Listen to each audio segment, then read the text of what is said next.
좀비가 된 후 내가 가장 먼저 한 일은 엉뚱하게도 부녀와 기저귀를 모으는 것이었다. 인간 아기를 입양했기 때문이다. 다른 좀비들은 나를 바보라며 비웃었지만 그들이 모르는 사실이 하나 있었다. 이야기는 인쪽 요새가 환생한 몸이라는 것. 과거 그녀는 온 세상을 호령하며 수많은 죽을 고비를 넘겼고 수많은 이적 강자들을 베어 넘겼다. 하지만 천겁을 넘던 중 습격을 받아 성계 충족의 모원손에 죽고 말았다. 50년 전 종말의 초기로 회귀했지만 하필이면 갓난아기의 모습이었다. 난 이 세계에 오자마자 습격당해 결국 좀비가 되고 말았는데 다행히 인간의 이성을 유지하고 있었다. 상점 냉장고에서 찾은 냉동육으로 한 달 동안 버텨냈지만 이제 냉장고의 고기도 썩기 시작했다. 좀비는 원래 썩은 고기를 먹는다지만 인간의 사고를 가진 난 그럴 수 없었다. 어쩔 수 없이 일반 좀비인 척하며 음식을 찾아 나섰다. 어느 집 주방을 뒤지려던 찰나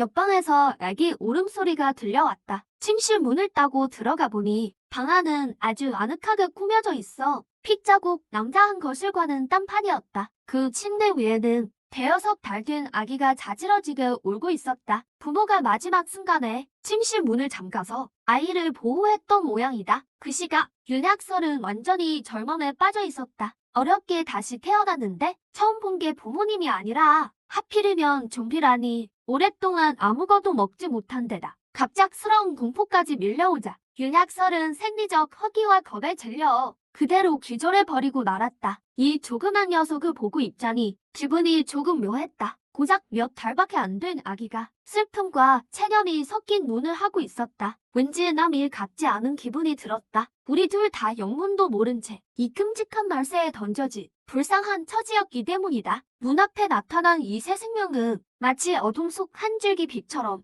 내게 새로운 목표를 주었다. 그래서 난 이 아이를 키우기로 했다. 그런데 갑자기 보니 아이가 배가 고파 기절한 것 같았다. 방 안의 분유통은 텅 비어 있었고 난 분유를 구하러 나가기로 했다. 방문을 꼼꼼히 걸어 잠근 뒤 소파를 문 앞까지 밀어두었다. 좀비가 들어오지 못하게 말이다. 하지만 주방엔 먹을 게 없었고 할 수 없이 위층으로 올라갔다. 3층 복도는 검붉은 핏자국이 가득했고 바닥엔 시체 조각들이 널려 있었다. 현관문이 열려 있었지만 악취는 여전히 진동했다. 복도에는 훼손된 좀비들이 서성였지만 난 이미 익숙해진 지 오래였다. 곧장 다른 집들을 뒤지기 시작했다. 여러 집을 뒤져도 본연은 없었고 벌석은 생고기만 조금 찾았을 뿐이다. 그러다 5층 내 어느 집에 들어갔을 때 좀비가 된 여주인이 제 아이를 잡아먹은 광경을 보았다. 난 할 말을 잃었다. 만약 우리 아기를 가둬두지 않았다면 똑같은 꼴이 봤을지도 모른다. 다행히도 그 집 주방에서 새 분유 2통과 싱싱한 생고기를 찾아냈다. 윤학설은 입에 닿는 우유 맛을 느끼며 본능적으로 삼키기 시작했다. 기운을 차리고 간신히 눈을 떴지만 죽지 않았다는 사실에 놀랐고 심지어 좀비 한 마리가 부모처럼 숟가락으로 분유를 먹여주고 있었다. 그녀의 전생 기억 속에서 좀비는 피해 굶주린 굶으릴 뿐이었다. 직접 좀비가 된 동료를 죽인 적도 있었다. 설마 날 키워서 잡아먹으려는 걸까? 아이가 무슨 생각을 하는지 몰라도 다시 눈을 뜬 것만으로도 마음이 한결 놓였다. 아이가 너무 오래 굶었는지 분유 한 그릇을 다 먹이고도 여전히 배고파하는 눈치였다. 좀비라는 사실을 깜박하고 말을 걸려고 입을 열었지만 으르렁거리는 소리만 나올 뿐이었다. 난 얼른 입을 다물고 묵묵히 몸을 돌려 분유 3그릇을 더 먹여서 배를 채웠다. 얘 키우는 게 보통 일이 아니구나. 앞으로 분유를 더 많이 구해와야겠다. 다행히 분유는 유통기한이 길어서 상할 걱정은 없으니 다행이다. 배를 든든히 채운 윤약설은 만족스럽게 아기 침대에 누웠다. 정말 말도 안 되는 상황이었다.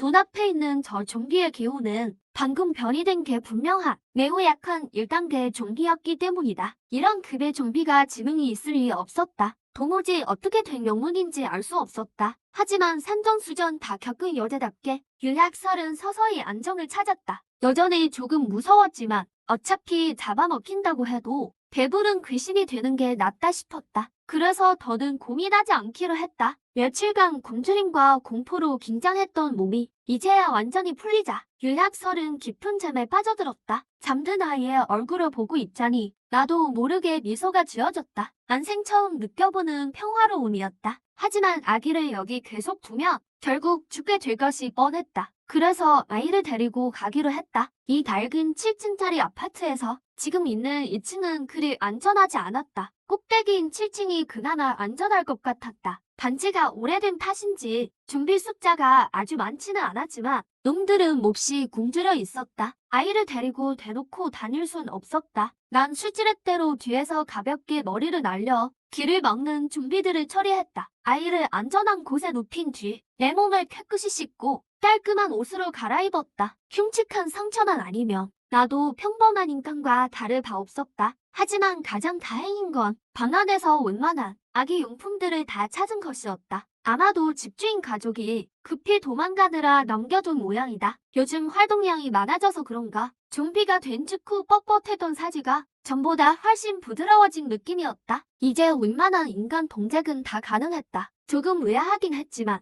깊게 생각하지 않기로 했다. 오로지 윤약설 생각뿐이었으니까. 기저귀를 들고 갈아주려던 찰나 윤약설의 머릿속에 놀라운 생각 하나가 스쳐 지나갔다. 아까 밥을 먹여준 건 우연일지 몰라도 기저귀까지 직접 갈아주는 걸 보자. 이 좀비에게 이성이 있다는 확신이 든 것이다. 처음 만났을 때를 떠올려보니 이 좀비는 다른 놈들과 분명 달랐다. 문고리를 돌려 문을 열었고 수지렛대 같은 도구도 썼으며 직접 분유를 타서 먹이기까지 했다. 이런 행동들은 일반적인 하급 좀비라면 절대 불가능했다. 그녀는 대개 이성이 있다고 확신했다. 인간의 의지가 아니고서야 좀비의 피비린내 나는 본능을 이길 수 없으니까. 그런데 다음 순간 윤약설의 눈이 휘둥그레졌다. 눈앞에 있는 이 좀비는 아무리 봐도 여자 같지가 않았던 것이다. 전생의 명예가 기적의 한 장에 무너질 줄이야. 하지만 금방 마음을 다잡았다. 다시 태어난 것만으로도 행운이니까. 게다가 이 좀비가 목숨을 구해줬으니 이런 작은 일로 따질 때가 아니었다. 윌러스는 몸이 뻣뻣한 내가 여전히 서툴게 기저귀를 갈아주는 걸 보며 감동적이면서도 마음이 아팠다. 그는 내가 행복한 가정이 있었지만 종말을 맞아 좀비가 된 거라 상상했다. 그리고 어디에도 섞이지 못하는 고독과 고통이 그의 마음속 부드러운 부분을 건드렸다. 결국 그는 나를 좀비 아빠로 받아들였다. 새집 정리를 마친 뒤 아이와 나의 식량을 고려해 음식을 많이 비축해두기로 했다. 낮에는 외출하면 의심을 살 수 있고 나와 아이가 노출되기 쉬웠다. 그래서 밤에 움직이기로 하고 침실 문을 닫는 것은 물론 전식장으로 계단 입구까지 막았다. 좀비와 인간의 침입을 막기 위해서였다. 생존을 위해 수단과 방법을 가리지 않은 행위들을 보았고 종말의 어두운 인간성도 겪었기에 나는 각별히 주의를 기울였다. 1층 철문을 단단히 묶어두고서야 물자 수색을 시작했다. 근처 주택가는 비축량이 많지 않았지만 티끌보아 태산이라고 금세 등산 가방이 가득 찼다. 그 다음 분유를 한가득 안고 밤길을 걷던 중 갑자기 이상한 기운을 감지했다. 하늘 높이 든 달이 붉게 물들어 있었다. 그 시각 잠에서 깬 밀러스는 빈방을 확인했다. 그는 기저귀에 시원하게 볼일을 본 뒤 창밖에 혈어를 발견했다. 전 지구적 진화의 시대가 시작된 것이다. 혈어를 보고 놀라긴 했지만 좀비 종말의 세상인데다 SF 영화에서 비슷한 장면을 본 적 있어. 금방 이 현상을 받아들였다. 이것이 종말다운 풍경이라 생각했다. 나는 쉼없이 몰자를 날랐고 심지어 책들까지 챙겼다. 하지만 네 번째 물건을 나를 때 갑자기 몸 상태가 이상해졌다. 차갑던 몸속에서 뜨거운 열기가 피어올랐다. 낯설면서도 익숙한 느낌. 마치 살아있을 때로 돌아간 것 같았다. 하지만 이내 머리가 참기 힘들게 가렵고 뇌가 터져나갈 것만 같았다. 인간의 의식이 사라지고 피해 굶주린 좀비가 될까봐 겁이 났다. 순간 마음이 매우 혼란스러웠다. 나뿐만 아니라 다른 좀비들도 달빛 아래서 나와 같은 변화를 겪었다. 달빛을 받은 생존자들의 몸도 달아오르고 혈류 속도가 빨라졌으며 골격조차 더 단단해졌다. 침실에 있던 윌러스도 붉은 달빛에 흡사여 작은 몸을 가늘게 떨며 온몸에 열이 올랐다. 얼마나 시간이 흘렀을까? 마침내 정신이 맑아졌다. 주변 환경은 크게 변하지 않았지만 움직여보니 몸놀림이 훨씬 민첩해진 걸 느꼈다. 예전처럼 뻣뻣하지 않았다. 몸에 검은 혈관이 옅어진 걸 발견했고 정수리에는 다시 머리카락이 자랐다. 거리의 좀비들도 변해 있었다. 징그럽고 흉측했던 모습이 어느 정도 사람의 형상을 띠게 되었다. 내심 깊은 마음이 들었다. 세상이 생각보다 단순하지 않은 것 같다. 어느 좀비 곁을 지나갈 때 마음속에 이상한 느낌이 들었다. 나와 저 좀비 사이에 가느다란 실이 연결된 기분이었다. 환각인 줄 알고 깜짝 놀랐지만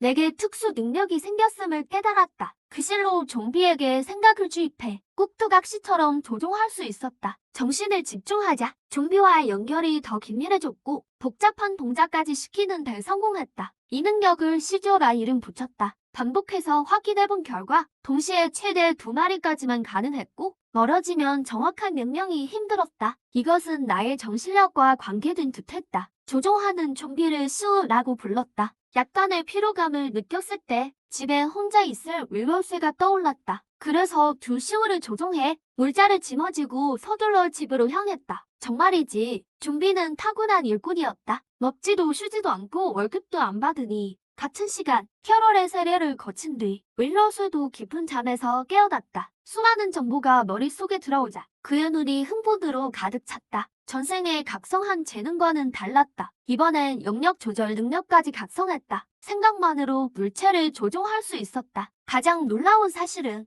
전생에 가졌던 시간 조절 능력까지 되찾았다는 것이다. 두 재능 모두 최강자가 될 잠재력이었다. 전생의 시간 조절만으로도 여제의 자리에 올랐었다. 하물며 이번 생은 이중 재능이니 공수영면에서 엄청난 힘을 발휘할 터였다. 윌로스가 능력을 써보려 했지만 아기의 몸이 너무 약해 얼마 못 가. 머리가 쑤시고 탈진 증세가 나타났다. 정신력이 희박한 지금이지만 그는 미래에 대한 기대로 가득했다. 자라면서 힘을 기르며 전생을 뛰어넘을 거라 확신했다. 성장한 뒤 전생의 적이었던 충족 여왕을 처단하는 상상을 했다. 갑자기 밖에서 소리가 들렸다. 윌로우스는 짐작했다. 좀비 아빠가 돌아왔음을. 그는 이제 궁금해졌다. 인간의 의식을 가진 좀비가 세례를 받은 뒤에 인간처럼 특수 능력을 얻었을지 말이다. 괴담의 옷장이 그대로인 걸 보고 나는 안도의 한숨을 내쉬었다. 이 세상에 오고 나서 처음으로 누군가를 걱정하게 되었다. 옷장을 치우고 침실로 달려가니 윌러스가 깨어 있었다. 얌전하게 나를 보고 있었다. 연애 한 번 못 해본 나였지만 지금 이 순간 아빠가 된 기분이었다. 그 뒤 주방으로 갔지만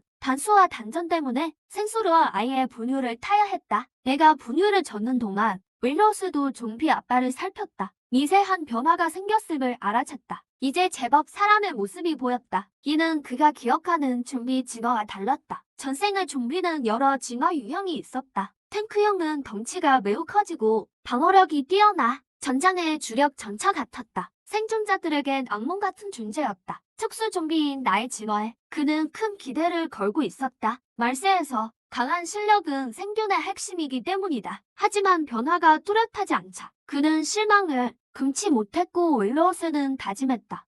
자신이 자란 뒤에 강한 힘으로 나를 지켜주기로. 내가 아니었다면 아기로 다시 태어나도 이 말세에서 죽었을 것임을 잘 알았다. 그는 은혜를 잊지 않는 성격이었다. 하물며 이런 큰 은혜라면 더더욱 나를 키워주신다며 내 자식처럼 키워주겠다는 건 결코 빈말이 되어서는 안 된다. 좀비 진화의 방식을 아는 그는 더더욱 가장 주요한 직원은 생명체를 삼키는 것, 그 외에는 약탈을 하는 것이다. 좀비 뇌속에 있는 결정체에 특별한 능력을 각성한 기이한 좀비들은 그 종류가 무엇이든 간에 자신의 머릿속에 결정체를 형성한다. 그는 환생 후의 우위를 바탕으로 결정체를 약탈하여 나를 고급 좀비로 진화시키려 한다. 그때가 되면 언어 능력을 갖추고 몸도 인간처럼 변하게 될 것이다. 나는 녀석의 생각을 전혀 몰랐다. 그저 나를 빤히 쳐다보는 걸 보고 참 우습다고 생각했을 뿐이다. 말을 할 수는 없었지만 이 녀석에게 손짓 발짓을 하며 좀비 보디가드 둘을 배치했다고 알려줬다. 장난감도 준비해주었다. 물론 장난감뿐만 아니라 5년 모의고사 같은 책들과 3년 쓰는 문제집도 챙겨왔다. 문득 아이의 이름을 안 지어준 게 생각났다. 칠친의 사기가 고민 끝에 아명을 치치라고 짓기로 했다. 이 이름이 칠친 집에서의 행복한 시간을 기억해주길 밤새 모은 몰자에 만족했다. 나와 치치가 오래 먹기에 충분해 보였다. 말세의 불확실성을 고려해 당분간 집에서 상황을 지켜보기로 했다. 안전이 확보된 후에 나갈 것이다. 거실로 가서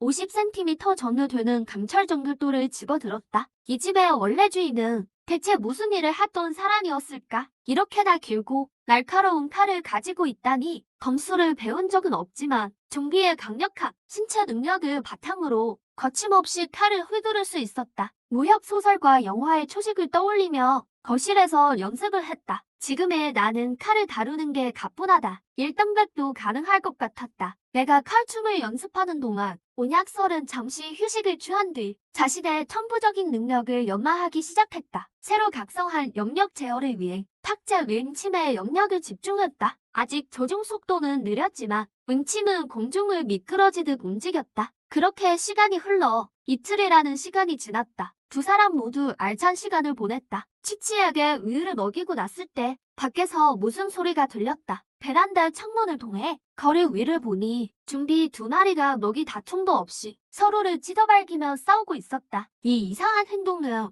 내가 알던 좀비의 습성을 벗어난 것이다. 7층은 너무 높아 잘 보이지 않아? 4층으로 내려가 상황을 살피기로 했다. 한 놈은 키가 2m에 달하고 힘이 아주 강력했으며 체격이 매우 건장했다. 다른 놈은 몸집은 왜소했지만 손톱이 단검처럼 날카로웠다. 탱크형 좀비는 방어력이 강했고 민첩형 좀비는 공격력이 높았다. 하지만 방어를 뚫기는 어려워 보였다. 치열한 난투 끝에 탱크 좀비가 강력한 힘으로 민첩 좀비를 날려버렸다. 마지막 주먹으로 머리를 부숴 죽이고는 머릿속에서 하얀 결정체를 꺼냈다. 나보다 훨씬 강력한 두 좀비의 실력에 큰 충격을 받았다. 조심하느라 나가지 않은 게 다행이었다. 세상은 생각보다 훨씬 잔혹했다. 진화했다고 자만해서는 안 된다. 탱크 좀비가 결정체를 꺼내는 걸 보자. 마음속에서 강렬한 갈망이 솟구쳤다. 본능적으로 적의 내 몸에 좋음을 직감했다. 혹시 저 두 놈의 대결이 서로의 머릿속 결정체를 노린 싸움이었나? 탱크 좀비가 하얀 결정체를 먹는 걸 보았다. 녀석은 흥분해서 가슴을 두드리고 포효하며 주변 차량을 때려 부쉈다. 주변의 일반 좀비들은 이 소리를 듣자 모두 멍하니 멈춰서더니 전부 거리를 두고 도망쳤다. 본능적으로 이 좀비를 두려워했다. 내 추측으로는 결정체가 좀비의 능력을 높여주는 것 같다. 특히 결정체를 볼 때 생기는 갈증은 피와 살에 대한 욕망을 압도했다. 결정체를 먹을 수만 있다면 좀비 조종 능력도 분명 강해질 것이다. 하지만 지금은 저 녀석의 상대가 안 된다. 문득 주방의 가스통을 보고는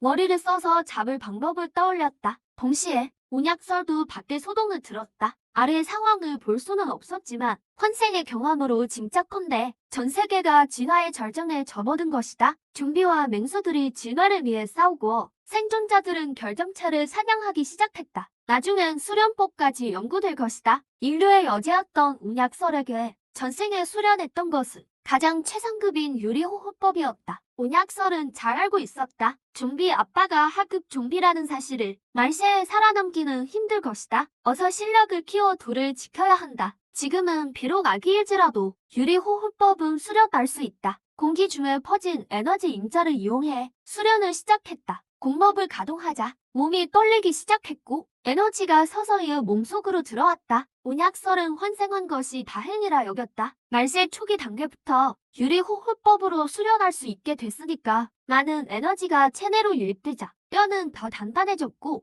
약했던 염력도 강화되었다. 내가 아래층에서 침실로 돌아왔을 때 아이의 몸이 떨리는 것을 보고 감기에 걸린 줄로만 알았다. 서둘러 이불을 가져와 덮어주었다. 온약설은 잠에서 깨어나 걱정하는 내 모습에 웃음이 났다. 좀비 아빠의 따뜻한 부성애를 느꼈다. 전생의 고아원에서 자라나면서 세상의 냉대만 겪어왔던 그녀에게 이것은 처음 느껴보는 아버지의 사랑이었다. 치치에게 별일 없는 걸 확인하고 박의 좀비를 어떻게 처리할지 고민했다. 위험한 폭탄 같은 놈은 빨리 제거해야 한다. 저녁 무렵 영역으로 조종하는 1호 좀비를 상점 안에서 쉬고 있는 탱크 좀비에게 보해 도발했다. 1호가 화분으로 맞추고 주랭랑을 치자 유인 성공. 가스통을 미리 설치한 상점으로 유인했다. 1호 좀비가 상점에 들어가자마자 탱크 좀비가 맹렬히 돌진하며 거대한 몸으로 실내를 들이받았다. 내 좀비 인형은 순식간에 박살났다. 그때 2호 좀비가 들어가 문을 닫고 라이터로 가스통에 불을 붙였다. 폭발을 정면으로 맞은 탱크 좀비는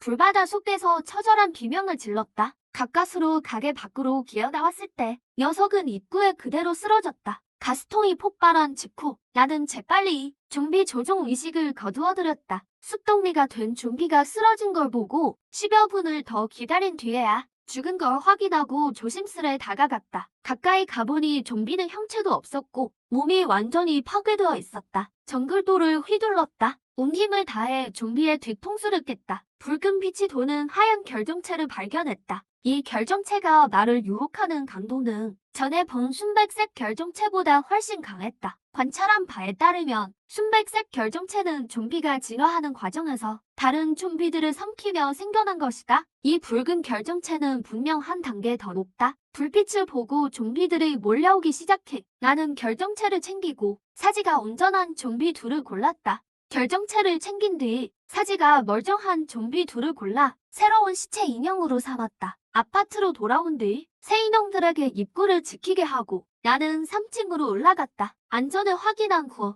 결정체를 향한 갈망을 억누르지 못하고 그것을 입 안으로 삼켰다. 결정체가 몸을 단련함과 동시에 피부는 더욱 인간의 형태로 변해갔다. 외형적인 개선뿐만 아니라 육체 본연의 힘과 민첩성 등이 조금씩 향상되었다. 잠시 어지러움이 지난 후 머릿속이 유난히 맑아졌다. 오감은 더욱 예리해졌고 좀비를 조종하는 것도 훨씬 수월해졌다. 이제 5마리를 동시에 조종할 수 있고 시야 공유라는 새로운 능력도 얻었다. 이전의 한계를 넘어선 것이다. 시야 내에서만 조종 가능하던 제한을 이제 원격으로 조종할 수 있게 되었다. 테스트 결과 영역의 범위는 1km였다. 이 범위 아니라면 직접 나가지 않고도 인형을 움직일 수 있어. 생존 능력이 크게 강화되었다. 온약설은 상가의 폭발 소리와 진화한 좀비의 울부짖음을 들었다. 7층에 있는 그녀는 들킬 걱정이 없었지만 내가 돌아오지 않자 매우 애가 탔다. 아기야 몸인 상태에서 전투력이 강화된 진화 좀비를 상대하는 건 승산이 없음을 그녀는 잘 알았다. 그런 좀비를 만나는 게 얼마나 위험한지 알기에 그저 하늘에 기도할 뿐이었다. 부성애를 주는 이 좀비를 잃지 않게 해달라고 아빠는 유리호흡법 수련을 계속하려 했지만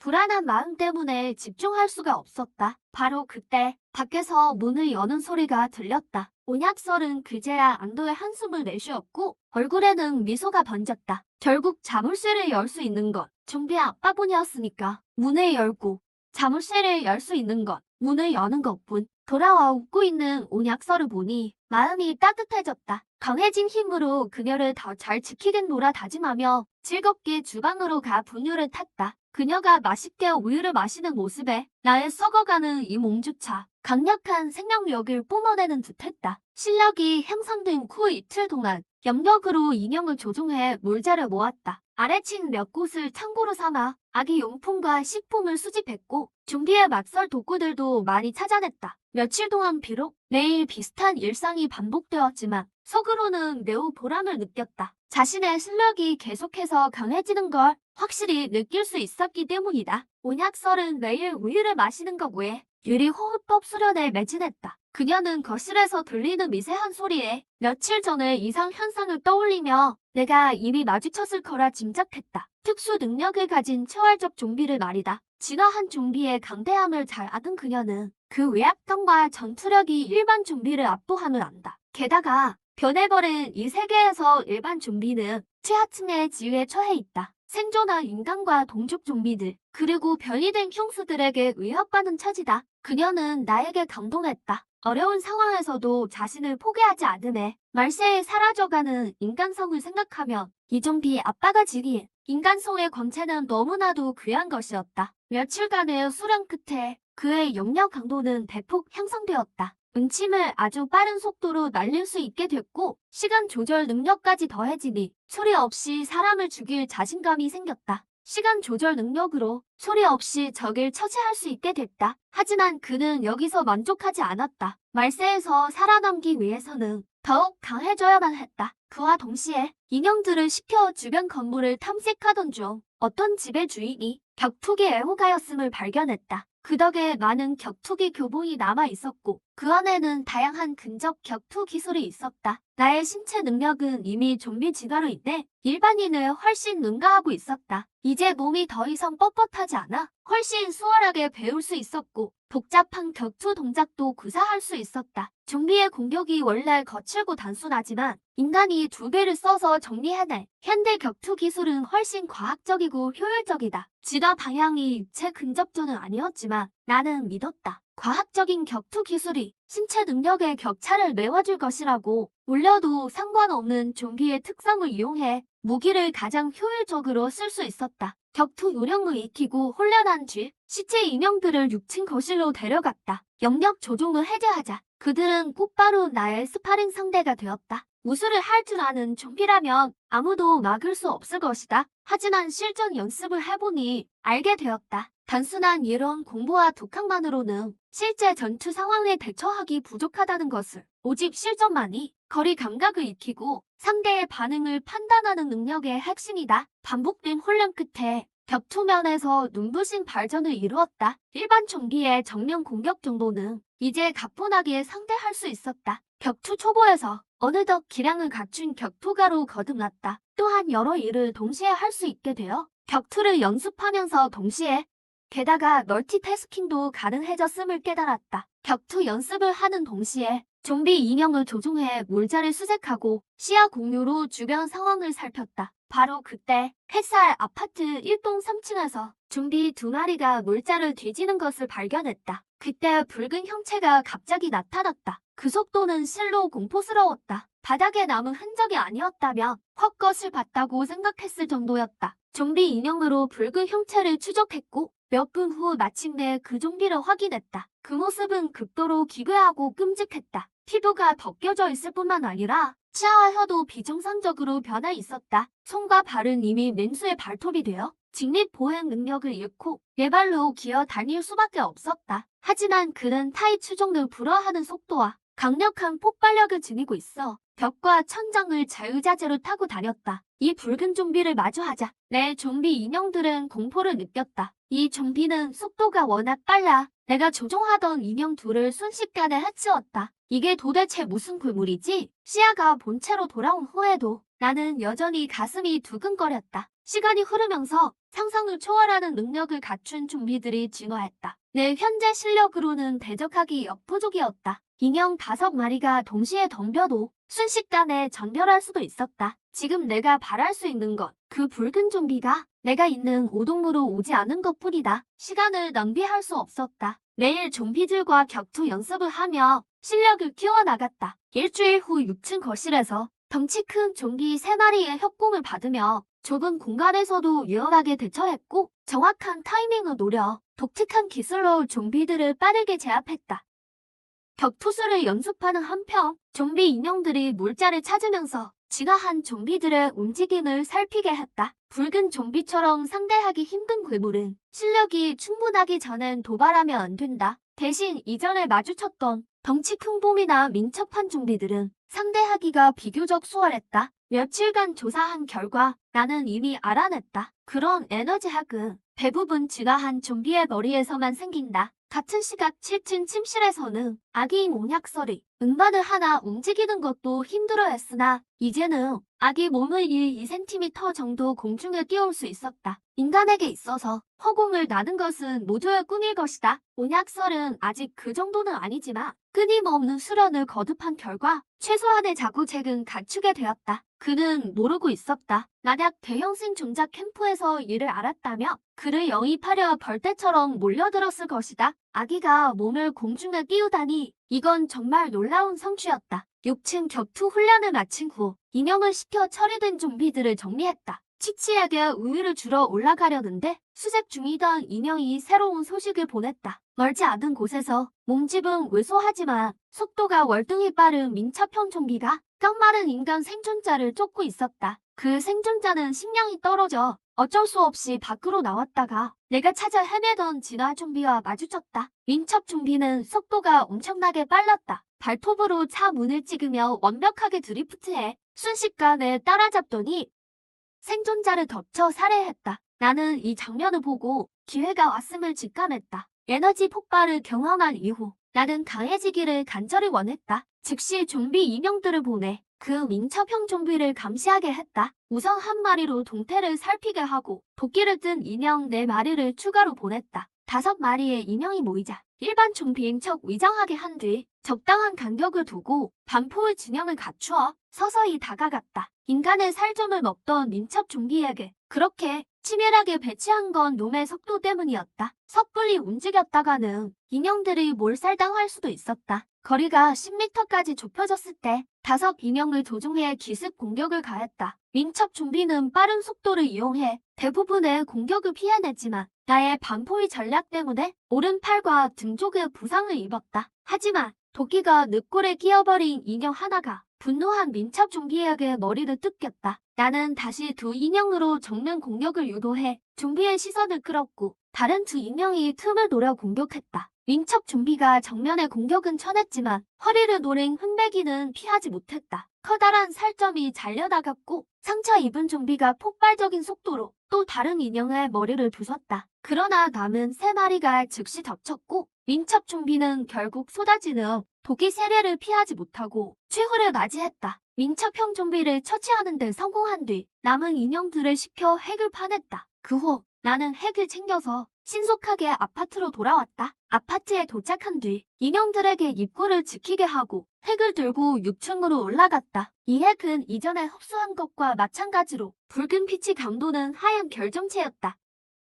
이 녀석도 이미 다른 핵을 먹었던 모양이다. 나는 핵을 삼켰고 다시 한번 온몸을 휘감는 에너지를 느꼈다. 과정이 끝나자 실력이 눈에 띄게 향상되었다. 이제는 좀비 10마리를 조종할 수 있고 제어 거리도 3km까지 늘어났다. 흥분된 마음으로 좀비 무리 중에서 체격이 건장한 10마리를 골라 소방 도끼를 들려주었고 강력한 좀비 소대를 조직했다. 이 소대를 바라보며 나는 자신감이 넘쳤다. 거대한 좀비 군단을 만드는 상상을 하며 강력한 영역과 인형들로 세상을 누비는 울량 공세 전술까지 이미 구상해두었다. 하지만 잊지 않았다. 일동에 있던 그 끔찍한 붉은 괴물을 오늘 민첩 좀비와 싸워보니 그놈이 얼마나 더 무서운지 실감이 났다. 지금은 인형이 10마리지만 정보가 너무 부족해서 승리를 장담하기 어려웠다. 며칠 뒤 인형을 보내 간을 보기로 했다. 놈의 진짜 실력을 파악하기 위해서였다. 그 괴물은 시한폭탄 같은 존재라 내 마음을 불안하게 만들었다. 사흘 동안 나는 6층을 훈련실로 개조했다. 좀비들과 대결하면서 진화 후 내 신체 능력이 비약적으로 좋아졌음을 알았다. 나는 만족스럽게 고개를 끄덕였다. 지금의 이 몸이야말로 진정한 종말의 생존자다웠다. 훈련이 끝난 뒤 인형을 시켜 흔적을 치우게 했다. 피를 씻어내고 치치에게 우유를 주러 갔다. 아이의 얼굴을 보니 7층에서 치치에게 우유를 먹이며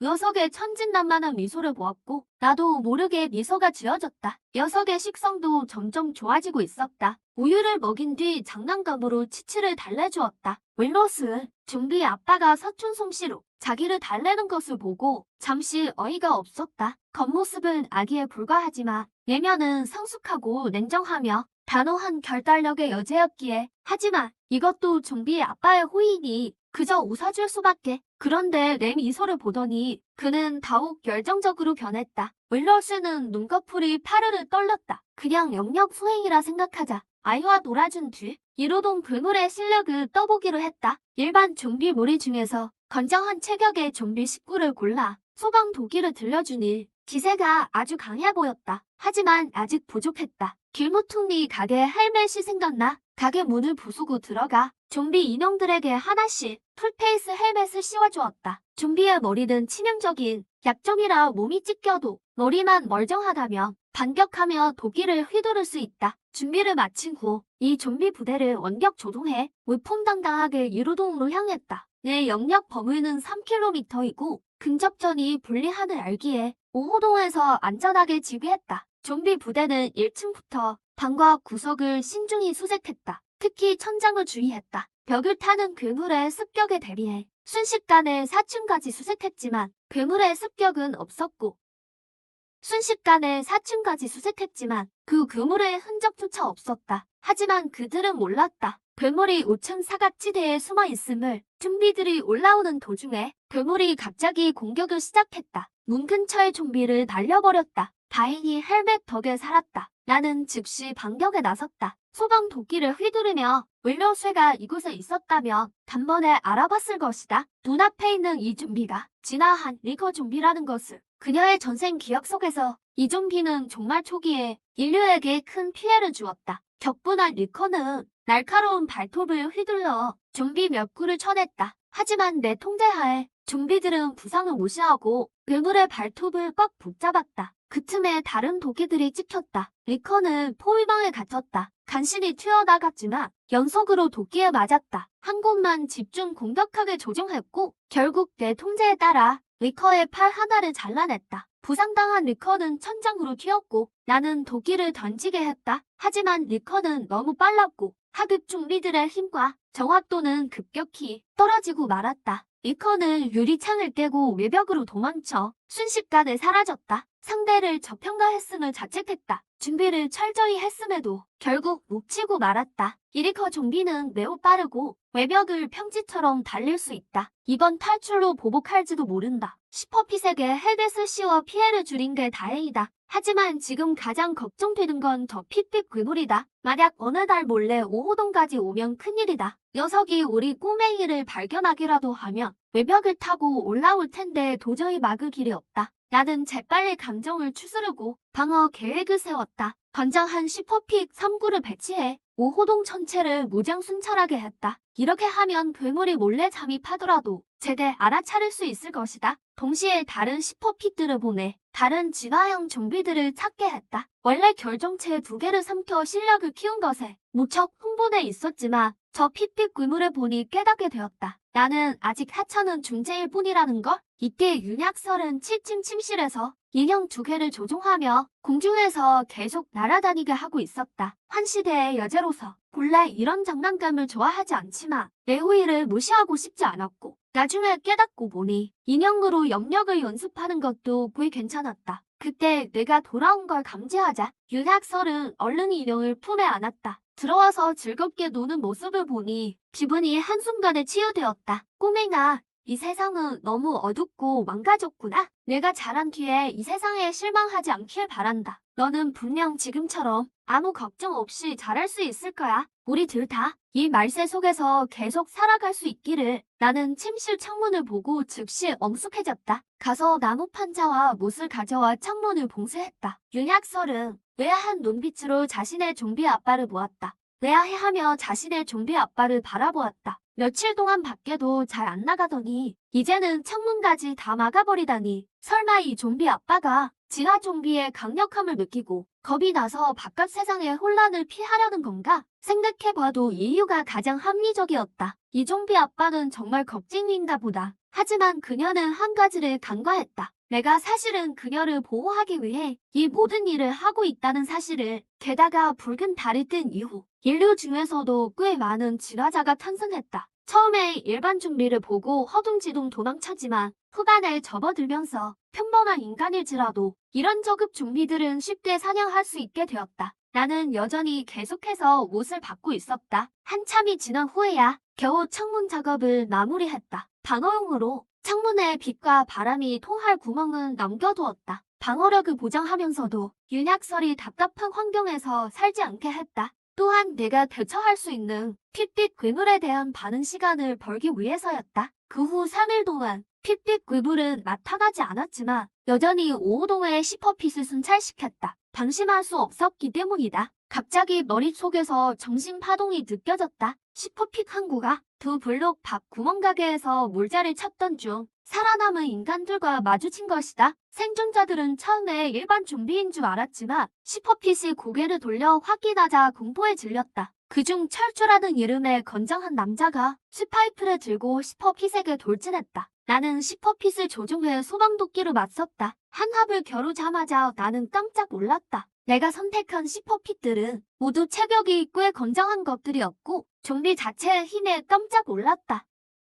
내가 선택한 슈퍼핏들은 모두 체격이 꽤 건장한 것들이었고 좀비 자체의 힘은 보통 인간보다 훨씬 강하기 때문이다. 그런데 이 남자의 힘이 엄청날 줄은 몰랐다. 슈파이프에서 전해지는 강력한 힘에 슈퍼핏의 팔이 얼얼할 정도였다. 철주의 힘은 놀라웠고 슈퍼핏의 손에 든 도끼를 날려버렸다. 그리고 몽둥이로 머리를 박살냈다. 철주는 쓰러진 슈퍼핏 앞으로 다가와 의아해했다. 이 세상 참 말도 안 되는구나. 좀비가 무기까지 사용하다니 이게 또 무슨 새로운 진화형 좀비인가. 하지만 그는 깊게 고민하지 않았다. 곧 동료들을 불러 몰자를 옮기게 했다. 진화 좀비가 나타날까봐 걱정됐기 때문이다. 철주가 단순히 좀비를 죽이는 걸 본 다른 동료들은 물자를 챙기면서 아부를 떨기 시작했다. 철주 형님이 계셔서 정말 다행이에요. 아니면 이렇게 많은 음식을 못 찾았을 거예요. 맞아요. 진화 좀비가 다 뭐예요? 철주 형님의 괴력이며 몸통이 한 방이면 끝날 일이죠. 날씨에 강력한 뒷배를 두기 위해서 사람들은 비굴하게 웃음을 팔아야 했다. 철주라고 불리는 남자는 동료들의 찬사를 듣고 나서 매우 우쭐해졌다. 월세가 한 달이나 지났는데 아직 살아남은 인간을 만난 게 놀라웠다. 특히 시포핏과 맞붙었던 힘이 엄청난 철주가 인상적이었다. 아마 진화한 인간일 가능성이 크다. 일반인은 그런 강력한 힘을 낼 수 없으니까 인간의 지혜와 복잡한 생각을 고려할 때 물자 때문에 표적이 될까봐 걱정됐다. 나와 꼬맹이의 안전을 위협할 수 있었다. 더 이상 그 구역에 시퍼핏을 보내지 않기로 했다. 인간 생존자들과의 소동이 지나고 눈 깜짝할 사이에 며칠이 더 흘렀다. 나는 현재 물자 수집을 중단했다. 며칠간 수집한 물자들이 시퍼핏들의 효율이 너무 높아서 5호동의 모든 방마다 온갖 물자들이 가득 쌓여 있었기 때문이다. 그 무렵 윤학설은 계속해서 자신의 영역을 사용해 침대 위에서 기어다니는 연습을 했다. 신체 제어 능력이 점점 좋아짐에 따라 침대 위를 기어가는 속도도 빨라졌다. 마침내 영역의 도움을 받아 걷는 법을 배웠다. 바로 그때 내가 문을 열고 들어왔다. 침대 위에서의 이 광경을 보고 턱이 빠질 정도로 놀랐다. 이 꼬맹이가 태어난 지 몇 달 됐다고 벌써 직립보행을 한단 말인가? 처음엔 충격이었지만 곧이어 기쁨이 몰려왔다. 윤약서를 날새 생활에 적응시키려 했지만 이렇게 빨리 걷게 될 줄은 몰랐다. 나는 윤약서를 거실로 안고 나갔다. 평평한 바닥이 연습하기 더 좋을 것 같았다. 윤약서는 염력 덕분에 금방 적응했다. 다만 육체적인 힘이 부족해서 중심을 잡느라 영역을 소모했고 잠시 연습한 뒤 멈추었다. 나는 그녀가 지친 줄 알고 소파에 앉아 쉬게 했다. 그 후 나는 강철칼을 들고 발코니에서 연습했다. 결정체를 삼킨 뒤 몸이 완전히 진화했다. 강철칼을 휘두르며 허공을 가르자 날카로운 파공음이 들렸다. 지금 나의 연습은 그저 전생의 기억 속에 있는 무협에 관한 조각들을 떠올려 단순한 동작들을 따라 하는 수준이었다. 하지만 내가 강해지기만 한다면 벽돌 한 장을 던지더라도 상대에게 타격을 줄 수 있다고 믿었다. 윤학설은 그 모습을 보고 깜짝 놀랐다. 내가 실력을 키우고 있다니. 그녀는 나를 일반 좀비로 생각했지만 인간의 의식이 있어 무기를 쓸 줄 알고 일반 좀비들 사이에서 인간의 의식 덕분에 무기를 쓸 줄 알며 저급 좀비들 중에서는 우위에 있었다. 하지만 전생의 인조교제였던 윤학설은 전투와 무술 수련의 경험이 많았다. 그녀가 보기에 내 칼솜씨는 너무 형편없었다. 무력이 좀 더 센 상대를 만나기라도 하면 좀비 아빠는 바로 죽을지도 모르는데 윤학설이 나를 빤히 쳐다보자 내 칼솜씨에 반한 줄로 착각하고 내심 아주 뿌듯해졌어. 한동안 더 신나게 휘둘러댔지. 그 후 며칠 동안 치치를 6층 거실에서 놀게 했어. 6층은 내가 자주 훈련하는 곳이라 더 넓고 환했거든. 판자로 막아둔 7층 방보다 훨씬 나았지. 난 베란다에서 칼과 격투를 연습했고 온약설은 거실에서 걷는 법을 배웠어. 몰래 영역을 조절하는 훈련도 했지. 내가 곁에 있어준 덕분에 꼬맹이는 날로 걸음이 안정됐어. 그야말로 신동이었지. 하지만 온약설의 위기감은 더 커졌어. 혈연 변이가 일어난 뒤 좀비와 흉수들이 미친 듯 진화하니 나 같은 일반 좀비는 조만간 설 자리가 없어질 거야. 빨리 강해져야만 했어. 적어도 이 날새의 집이 되지는 말아야지. 각자 실력을 키우고 있을 때 밖에서 갑자기 분노 섞인 포효가 들렸어. 심상치 않은 기운에 바로 하수인 시야로 전환했지. 단지 내 녹지부에서 별이 좀비 2마리가 격렬히 싸우더군. 한 마리는 2.5m나 되는 탱크 좀비인데 휘두르는 주먹에 바람이 일 정도였고 땅을 내리칠 때마다 구멍이 팼어. 다른 몸은 전에 봤던 리커였는데 네 발로 바닥을 기며 엄청나게 빠르게 움직였지. 발톱으로 땅을 파헤치며 다른 쪽은 예전에 봤던 리커였고 네 발을 땅에 붙인 채 아주 민첩하게 움직였어. 나머지 발톱은 마치 칼날 같았지. 강한 좀비 둘이 막상막하로 싸웠어. 그걸 보니 가슴이 끼웠지. 이건 정말 좋은 기회야. 진화 좀비 2마리가 한꺼번에 서로 힘을 빼며 싸우고 있잖아. 둘 다 쓰러질 때를 기다리면 어부지리로 이득을 챙길 수 있겠어. 난 곧장 문을 열고 나가서 아래층 하수인들을 집결시켰지. 온약설은 밖에 소리를 듣고 어이없어했어. 내가 하수인을 조종하는 걸 모르니 진화 좀비랑 맞짱 들어가는 줄 안 거야. 지금은 뽕도 제대로 못 움직이면서 그저 집 안에서 석으로 기도할 뿐이었지. 내려가는 길에 모든 시체 하수인을 불러 모았어. 무장을 갖춘 10마리의 하수인이 조용히 녹지 쪽으로 다가갔지. 기나긴 싸움 끝에 두 좀비는 결국 만신창이가 됐어. 니커가 탱크 좀비의 한쪽 팔을 뜯어냈고 탱크 좀비는 결국 쓰러져 죽었지. 니커도 상처뿐인 승리를 거뒀어. 놈이 코어를 꺼내려는 찰나 내 하수인 부대가 놈을 에워쌌지. 피투성이 괴물이 포효하며 하수인들을 쫓아내려 했지만 내 조종을 받는 하수인들에게는 그 외압감이 통하지 않았어. 도끼를 든 놈이 마구 찍어내렸고 탁 트인 곳이라 놈은 도망치지 못했지. 망설이는 사이 포위를 버렸고 진화 좀비 코어를 모두 속에 넣었어. 나는 정말 기뻤지. 하수인들을 데리고 단지로 복귀했어. 코어 2개는 거의 붉은색이었는데 이미 동족을 많이 잡아먹은 모양이야. 3층으로 돌아와서 얼른 코어 2개를 한꺼번에 삼켰어. 이번 에너지는 전과는 비교도 안 됐지. 하지만 가장 중요한 변화는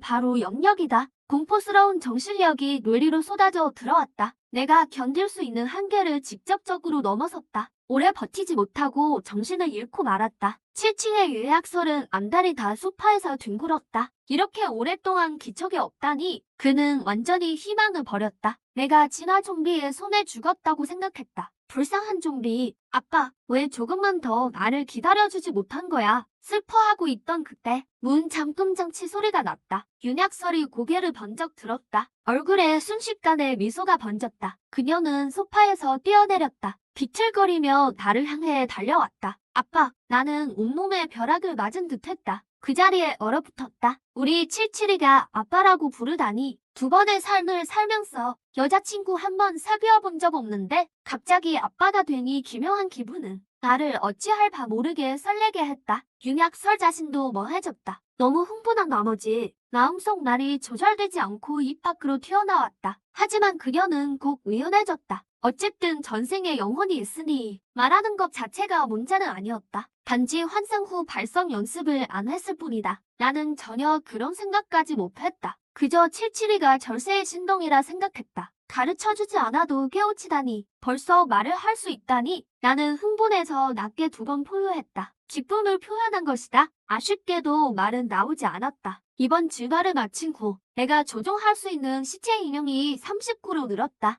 영역 방사 범위는 놀랍게도 8km에 달했다. 이런 실력을 갖추게 되자 나는 즉시 부대 확장에 착수했다. 한편 윤약설은 배를 채운 뒤 더 이상 분유를 마시고 싶어 하지 않았다. 그녀는 입을 벌려 작은 전이 2줄을 드러냈다. 우유는 싫다고 내게 말했다. 잠시 당황스러운 듯 알려주었다. 그는 우유를 마시지 않겠다고 했다. 나는 순간 조금 부끄러웠다. 칠칠이보다 이런 걸 더 모르다니. 그래서 6층으로 달려가 죽을 끓였다. 분유를 섞어 깨어 미음을 만들었다. 꼬맹이는 숟가락을 받아 스스로 먹기 시작했다. 심지어 내 서툰 솜씨를 타박했다. 아빠, 그냥 제가 직접 할게요. 꼬맹이가 맛있게 먹는 모습을 보니 칠칠이가 드디어 다 컸구나 싶어 강력스러웠다. 실력이 향상된 후 대단한 생각이 머릿속에 떠올랐다. 진화 좀비도 조종할 수 있을까? 곧 기회가 찾아왔다. 시체 인형 한 구가 수킬로미터 밖에서 홀로 떨어진 탱크형 진화 좀비를 발견했다. 나는 시체 인형을 데리고 일반 좀비처럼 접근했다. 100m 내에서 영역을 쏟아냈다. 진화 좀비의 정신 방어는 확실히 일반 좀비보다 강했다. 뚜렷한 저항이 느껴졌다. 하지만 진화한 내 영역은 더 강력했다. 금세 놈의 방어를 무너뜨렸다. 성공적으로 내 시체 인형으로 만들었다. 나는 놈의 이름을 데토라 지었다. 이 녀석은 체격이 매우 건장했다. 2 팔은 아치 감옥 같았다. 나는 철물점에서 100큰이 넘는 대형 철퇴 2개를 가져와 놈에게 장착시켜 주었다. 휘두르는 기세가 아주 대단했다. 단지 입구에 서 있는 것만으로도 그것은 바로 문지기 신이었다. 대포가 자리를 지키고 있으니 안정감이 완벽하게 채워졌다. 이어 민첩형 진화 좀비도 굴복시켰다. 이름은 번개라 지었다. 속도가 매우 빨랐고 성탈 사용에 능숙했다. 대포의 부족한 속도를 딱 보완해 주었다. 공격과 방어의 조화, 거기에 20여 구의 일반 시체 인형까지. 정말은 세상에서 거칠 게 없을 것 같았다. 그와 동시에 대포가 물자를 수색하던 중 병이 든 거대 사냥개를 마주쳤다. 몸 길이가 2m에 달했고 온몸의 털은 검고 뻣뻣했다. 물자 수색 중 변이 거대견을 만났다. 몸 길이는 거의 2m였다. 털은 검고 아주 억셌다. 덩치는 멧돼지처럼 우람했다. 정말 이후 내가 본 것 중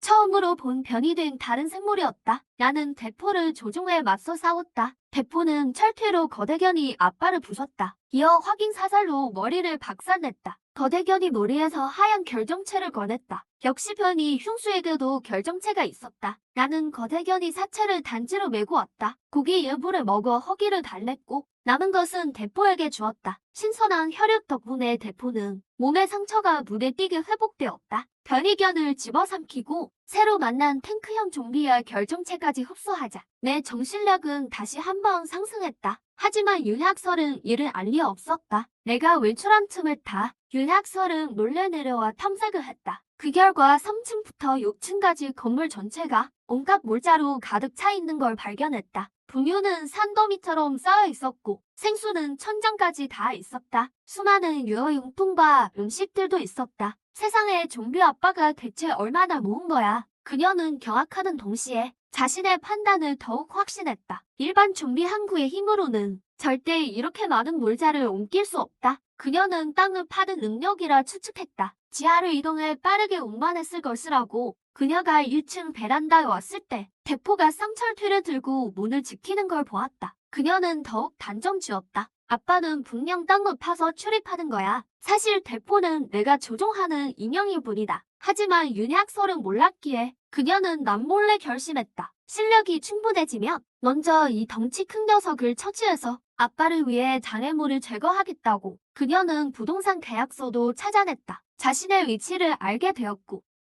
이곳이 강해시라는 것을 알았다. 서둘러 전생의 기억을 검색했다. 강해시에는 유명한 강자가 둘 있었다. 하나는 국원 보활 능력을 갖춘 여경, 구사마경. 다른 하나는 번개의 힘을 다루는 백곰, 천둥의 포여. 구사마경이 성장하기 전에 미리 포섭할 수만 있다면 미래에 큰 도움이 될 것이다. 얼마 후 군용 헬기 한 대가 도시 상공을 지나갔다. 전단을 살포했다. 강해시군 당국이 성박에 생존자 기지를 세웠다는 내용이다. 나는 읽고 나서 아무렇게나 버렸다. 나는 좀비고 저건 인간 기지니 나와는 상관없는 일이다. 윤학설은 비웃으며 전단을 뭉개버렸다. 그녀는 전생에 생존자 기지에 있어 봤다. 그곳은 어둠과 불공평으로 가득했다. 서로 속고 속이는 인간들과 있느니 차라리 좀비 곁에 있는 게 낫다. 아빠 곁이 훨씬 낫다. 내가 끊임없이 실력을 키우는 동안 근처 경찰서의 여경 사무장과 동료들이 트럭을 찾으러 양광 단지에 왔다. 그는 트럭으로 생존자들을 탈출시키려 했다. 하지만 단지 입구에서 그는 대포를 마주쳤다. 사무장은 돌을 던져 대포를 유인하려 했다. 반응이 없자 권총을 꺼내 한 발 쐈다. 그가 대포에게 총을 겨누는 걸 보자마자 나는 화가 치밀어 올랐다. 목적이 무엇이든 간에 내 동료에게 총을 쏘다니 죽음뿐이다. 대포를 조종해 철퇴로 총알을 막았다. 이어 팔을 휘둘러 거대 철퇴를 던졌다. 그는 좀비가 철퇴를 던질 줄 몰랐다. 피할 겨를도 없이 철퇴에 정통으로 맞았다. 그 자리에서 즉사했습니다. 단지 안으로 들어온 경찰들도 내 룸메이트들에게 전부 당했죠. 그들에게서 몇 달 후에 경찰들도 룸메이트들에게 몰살당했고 권총과 탄약을 탈취했습니다. 그런데 깊은 밤이 되자 기이한 일이 벌어졌습니다. 소목경의 시체가 붉은 빛 속에서 부활한 겁니다. 으스러졌던 몸이 멀쩡해졌고 실력은 오히려 2배나 강해졌죠. 흉부의 시야로 이 광경을 본 나는 완전히 멘붕이 왔습니다. 세상에 여경이 좀비가 되다니. 소목경 자신도 멍한 표정으로 몸을 살피더니 상처 하나 없는 걸 발견했습니다. 힘과 속도도 엄청나게 빨라졌죠. 그녀는 자신이 진화자임을 깨달았습니다. 죽어도 부활하는 능력이 생긴 거죠. 다음 날 소목병이 또 찾아왔습니다. 이번엔 무장 경찰을 더 많이 데리고요. 나는 화가 머리 끝까지 났습니다. 지난번에 한 번 살려줬더니 겁도 없이 또 도발하러 오다니요. 이번엔 진화 좀비 셋을 보냈습니다. 하지만 부활한 그녀는 너무 강해져서 좀비 셋을 상대로도 여유가 넘쳤죠. 총잠이 좀비에게 사격을 명했지만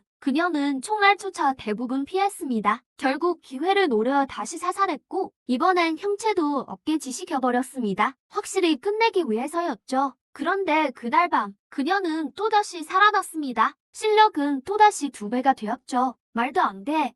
핵이라도 쓴 거야? 정말 할 말이 없더군요. 죽을수록 부활하고 더 강해지기까지 하니까요. 더 골치 아픈 건 숨어있던 또 다른 진화자가 몰래 송옥경을 돕고 있다는 겁니다. 애공덕이 닿으려 할 때마다 의문의 힘에 일촉을 멈췄고 심지어 총알이 휘기도 했습니다. 어둠 속에 숨어있던 진화자는 사실 운약설이었습니다. 그녀는 관찰을 통해 단지 안에 좀비 왕이 있어서 조종하고 있다는 걸 알아챘죠. 그리고 텔레파시 기술을 써서 송옥경과 연합했습니다. 봉인은 은신자라는 고수를 위장한 채 함께 좀비 왕을 잡기로 했죠. 송옥경은 동료를 만났다고 믿고 기쁘게 협력하기로 했습니다. 그날 밤 송옥경이 뚱보를 유인했고 단지 안으로 침투했습니다. 하지만 오동 앞에서 내가 막아섰죠. 7층의 소찌리를 지키기 위해 모든 좀비를 오동 주변에 모았습니다. 칼을 든 나는 분노하며 공격했고 동작 하나하나가 매서웠습니다. 평소에 다정함은 없었죠. 일동 2층에서 지켜보던 운약설은 시간 조절 능력을 사용해 날 치명타를 계속 막았습니다. 단지 송옥경이 죽지 않게만 도왔고 그녀가 날 다치게 하지는 못하게 했죠. 송옥경은 혼란에 빠졌습니다. 도대체 이 은신자는 누구 편인가? 내가 이 좀비를 공격하자 운약설을 위해서이기도 했죠. 한마디만 전했습니다.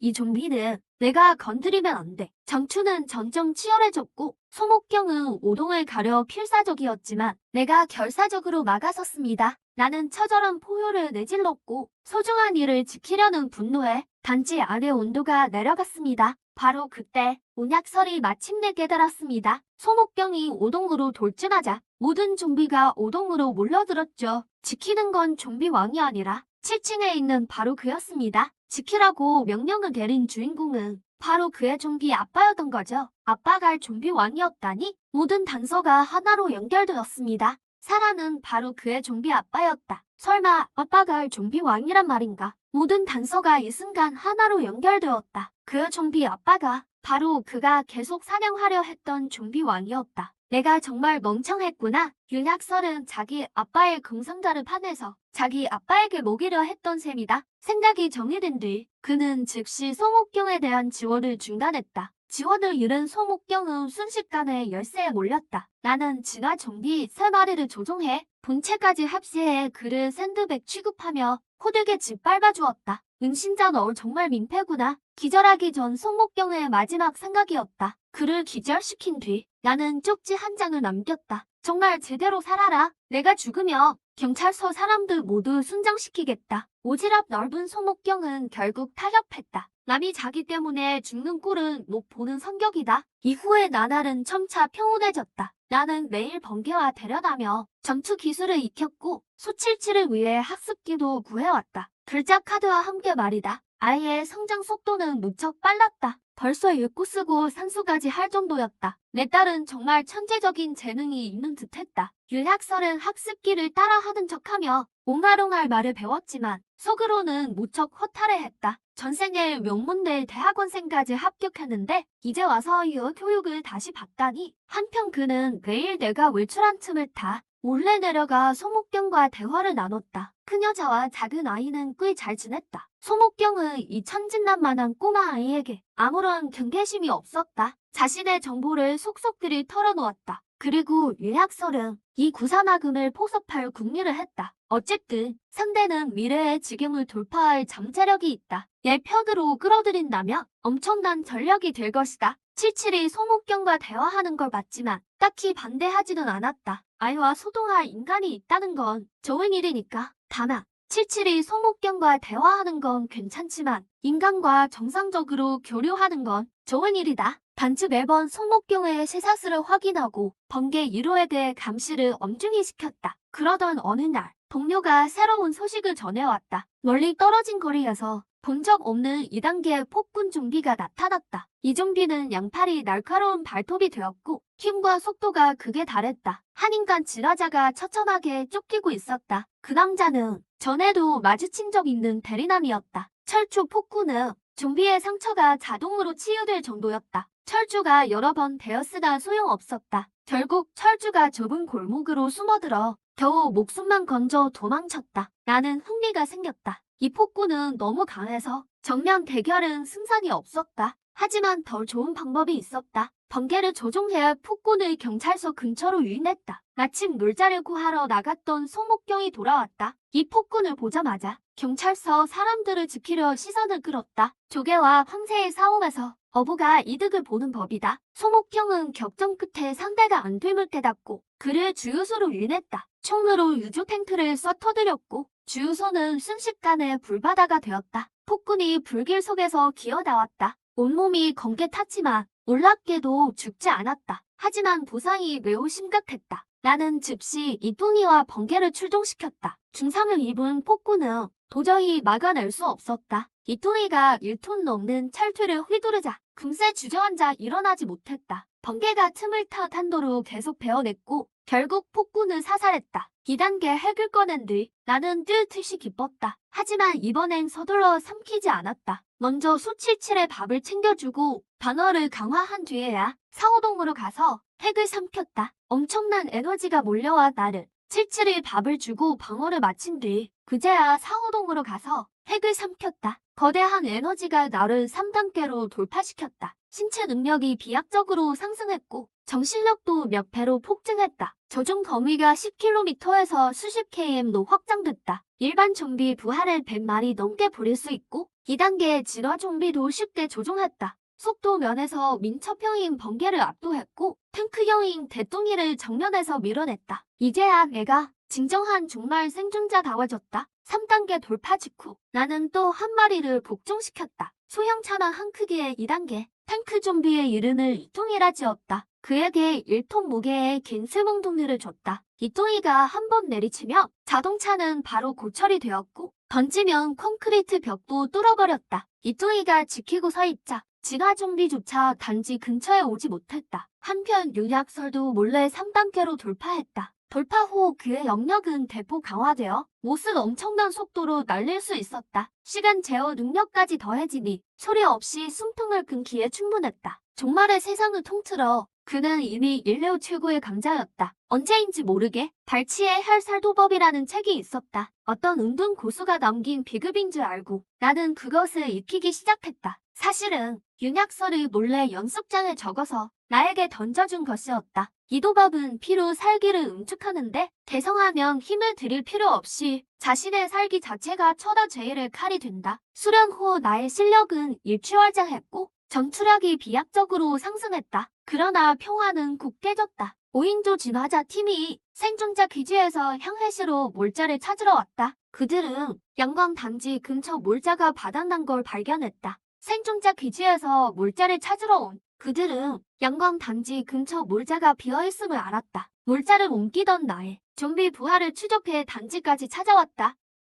밤에 담을 넘어 잠입했지만 그들은 몰랐다. 담을 넘은 그 순간부터 이미 나에게 들켰다는 것을. 좀비 대군이 진화자들을 포위했고 번개 2호가 순식간에 한 명을 베었다. 대뚱이의 쌍망치는 근접형 진화자 2명을 뒤로 날려버렸다. 혼전 중에 내가 직접 나섰다. 혈살 도법을 익힌 뒤 휘두른 수평 배기는 도망치던 마지막 진화자를 단숨에 2토막 내버렸다. 그들에게서 생존자 기지 신분증을 발견했다. 인간 세력의 성장이 생각보다 빠름을 깨달았다. 양광 단지도 조만간 노출될 것이다. 나는 이사를 결심했다. 목표는 외곽의 창수 농장이다. 탁 트인 경작지가 있고 인간 세력과 멀리 떨어져 있으며 근처에 좀비가 많아. 병력을 보충하기 좋다. 무엇보다 수77에게 더 좋은 환경을 줄 수 있다. 수77, 답답한 콘크리트 건물에만 있을 순 없어. 그에겐 햇볕이 필요해. 신선한 공기도, 싱싱한 채소도 말이야. 채소 이야기가 나오니 꼬맹이가 안쓰러워지네. 그동안 식단이 너무 부실했어. 맨날 분유랑 달걀 볶음밥뿐이니 채소 한 조각도 못 먹었잖아. 농장에 도착하면 직접 좀비로 밭을 일궈서 치치에게 신선한 채소를 먹여야지. 떠나기 전 처리할 일이 있어. 소목경의 부하 능력이 너무 까다로워. 아쉽고 놓아주기 싫지만 어차피 여기를 떠날 거라면 차라리 그냥 보내주자. 다시는 보지 말자고 치치에게 결정을 말해주니 얌전히 고개를 끄덕이더니 언니도 같이 가냐고 묻더군. 난 잘 알고 있었어. 소목경의 성격상 경찰서에 생존자들을 못 버려. 절대 안 따라올 거야. 온약설이 내 눈을 피해 몰래 소목경 손에 쪽지를 쥐어줬어. 청수농장. 소목경은 가기 전 약설에게 물었지. 우리 약속 기억하고 있어? 약설은 웃으며 대답했어. 언젠가 이 세상이 생각만큼 아름답지 않다는 걸 알게 되면 더는 남을 지키고 싶지 않을 때 그땐 나를 지키러 와줘. 소목경이 절뚝이며 돌아갔을 때 무너질 것 같은 광경을 봤어. 목숨 걸고 지켰던 생존자들이 사람을 잡아먹는 불물이 돼 있었지. 거부하는 경찰들을 다 죽이고 심지어 소목경 본인까지 죽였어. 소목경의 세 번째 부활. 실력은 다시 폭발적으로 늘었지. 그는 식민종들을 직접 처단했어. 단 한 명도 남기지 않고. 마지막 청년이 빌며 말했지. 소 경관님은 착한 사람이잖아요. 전 그냥 살고 싶었을 뿐이에요. 일부러 그런 게 아니라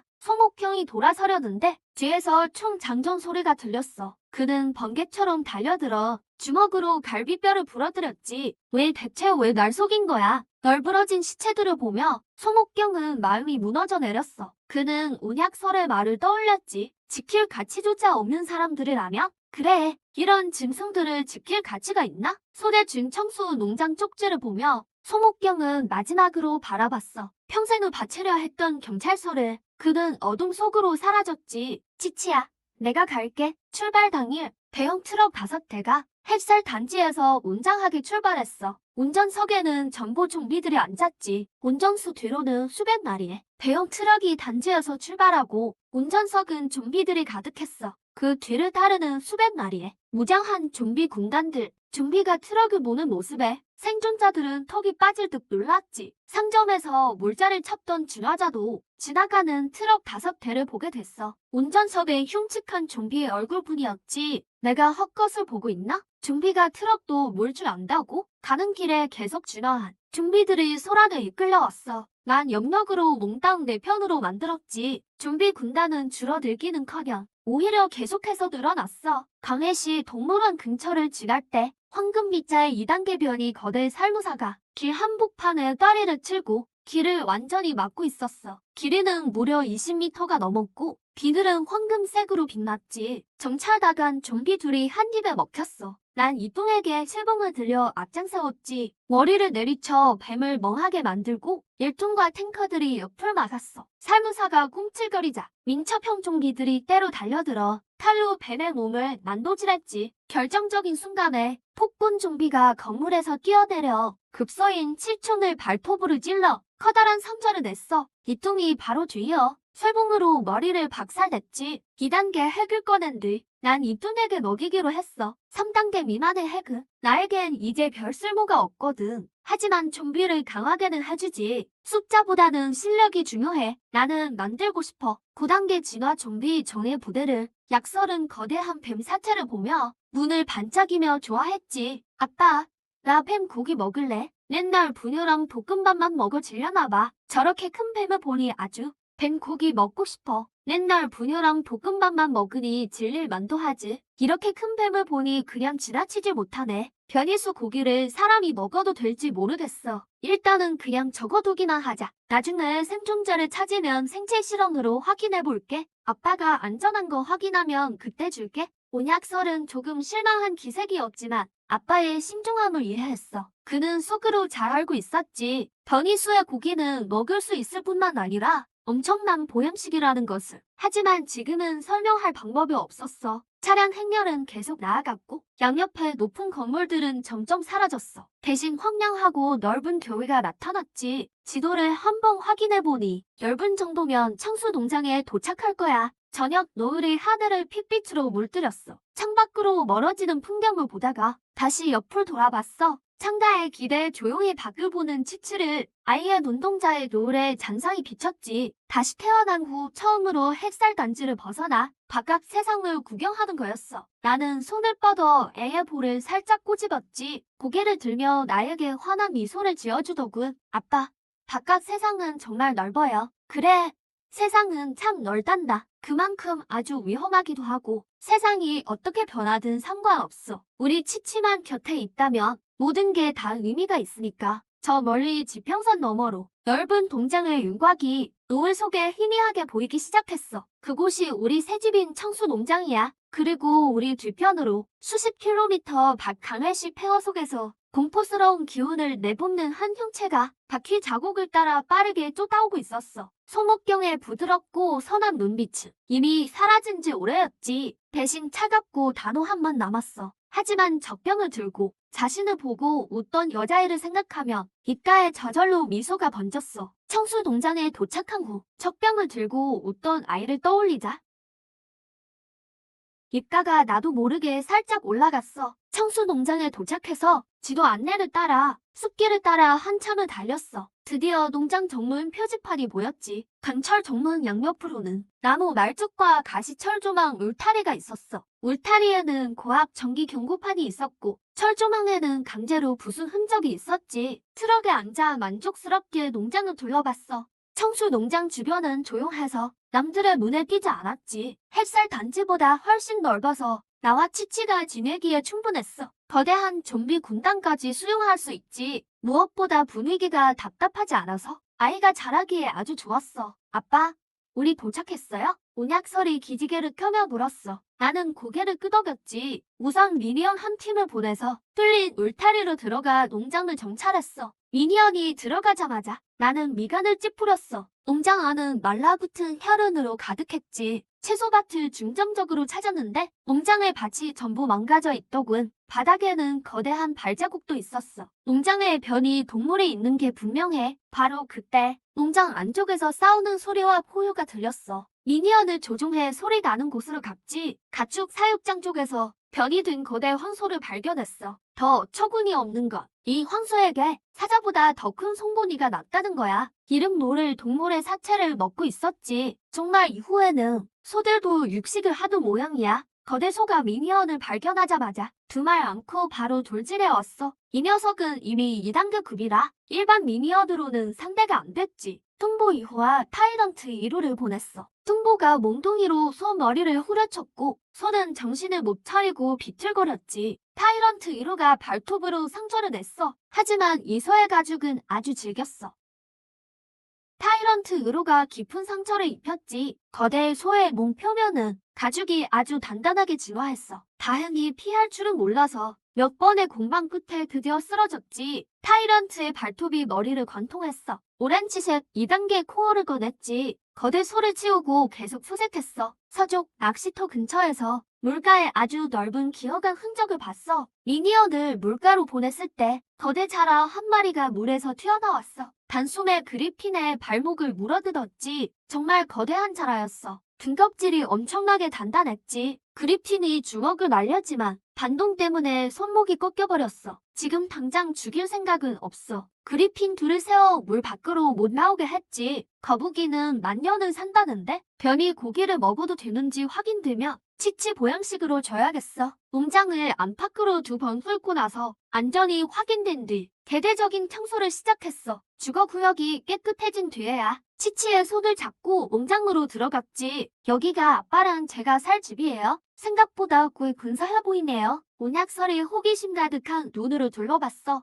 눈에는 기대감이 가득했지. 입주 후 가장 신경 쓴 건 보안이야. 뚱보 2호가 남문을 지키게 하고 라이트닝 팀들이 각 구역을 맡았어. 나머지 3 방향을 감시하게 했지. 큰 뚱보와 타이런트는 치치를 지켰어. 농장 전체를 함락 불가능한 철옹성으로 만들었지. 잠든 치치를 보며 성취감이 가슴 속에서 느껴졌어. 치치야, 안심하고 푹 자렴. 이제 여기가 우리 새집이란다. 다음 날 치치가 일어났을 때 나는 이미 아침밥을 다 차려놨어. 식탁 위엔 신선한 과일도 있었지. 북쪽 과수원에 과일이 꽤 있었거든. 치치의 눈이 반짝였어. 달콤한 과일 향기에 취한 것 같았지. 배불리 먹고 밖으로 나오더니 무장한 좀비들이 농장을 순찰하는 걸 보게 됐어. 아빠는 정말 대단해요. 좀비들을 조종하는 솜씨가 웬만한 좀비 왕보다 훨씬 많네요. 왜 다리에 매달려 산책하고 싶다고 응석을 부리더군. 결국 내가 지고 말았어. 아이 손을 잡고 채소밭으로 갔지. 좀비들이 농사 짓는 걸 본 치치는 정말 깜짝 놀랐어. 난 원래 시골 출신이라 조부모님과 농사를 지어봤거든. 농사일에는 나름 자신이 있었어. 망가진 밭을 다시 일굴 자신이 있었지. 그와 동시에 얻어둔 2단계 코어 2개를 퉁보 2호에게 먹였어. 퉁보 2호는 3단계로 진화했지. 몸집이 트럭만큼이나 거대해졌어. 몸에는 검은 비늘이 돋아나기 시작했지. 총알도 막아낼 만큼 단단해졌어. 칼로 직접 시험해봤는데 비늘의 흠집만 살짝 날 뿐이었지. 퉁보는 이제 좀비계의 전차가 됐어. 3단계 대장이 문을 지키니 마음이 아주 든든해졌지. 새로운 강화 방법을 찾아낸 거야. 고급 좀비가 흔치 않다면 코어로 미니언을 직접 키우면 돼. 치치도 그동안 놀지 않았어. 몰래 낚시터에 가서 변이 자라에게 3일 내내 변이 구렁이 고기를 줬지. 고기 속에 자신의 피를 숨겼고 사흘째 되던 날 전생에 비경해서 얻었던 고대 어수수를 펼쳐 이 거대 거북과 계약을 맺었다. 이제 그는 거북에게 간단한 명령을 내리거나 의사소통까지 가능해졌다. 그는 거북에게 호흡법도 전수했는데 훗날 거북을 전생에 현모 거북처럼 강력한 존재로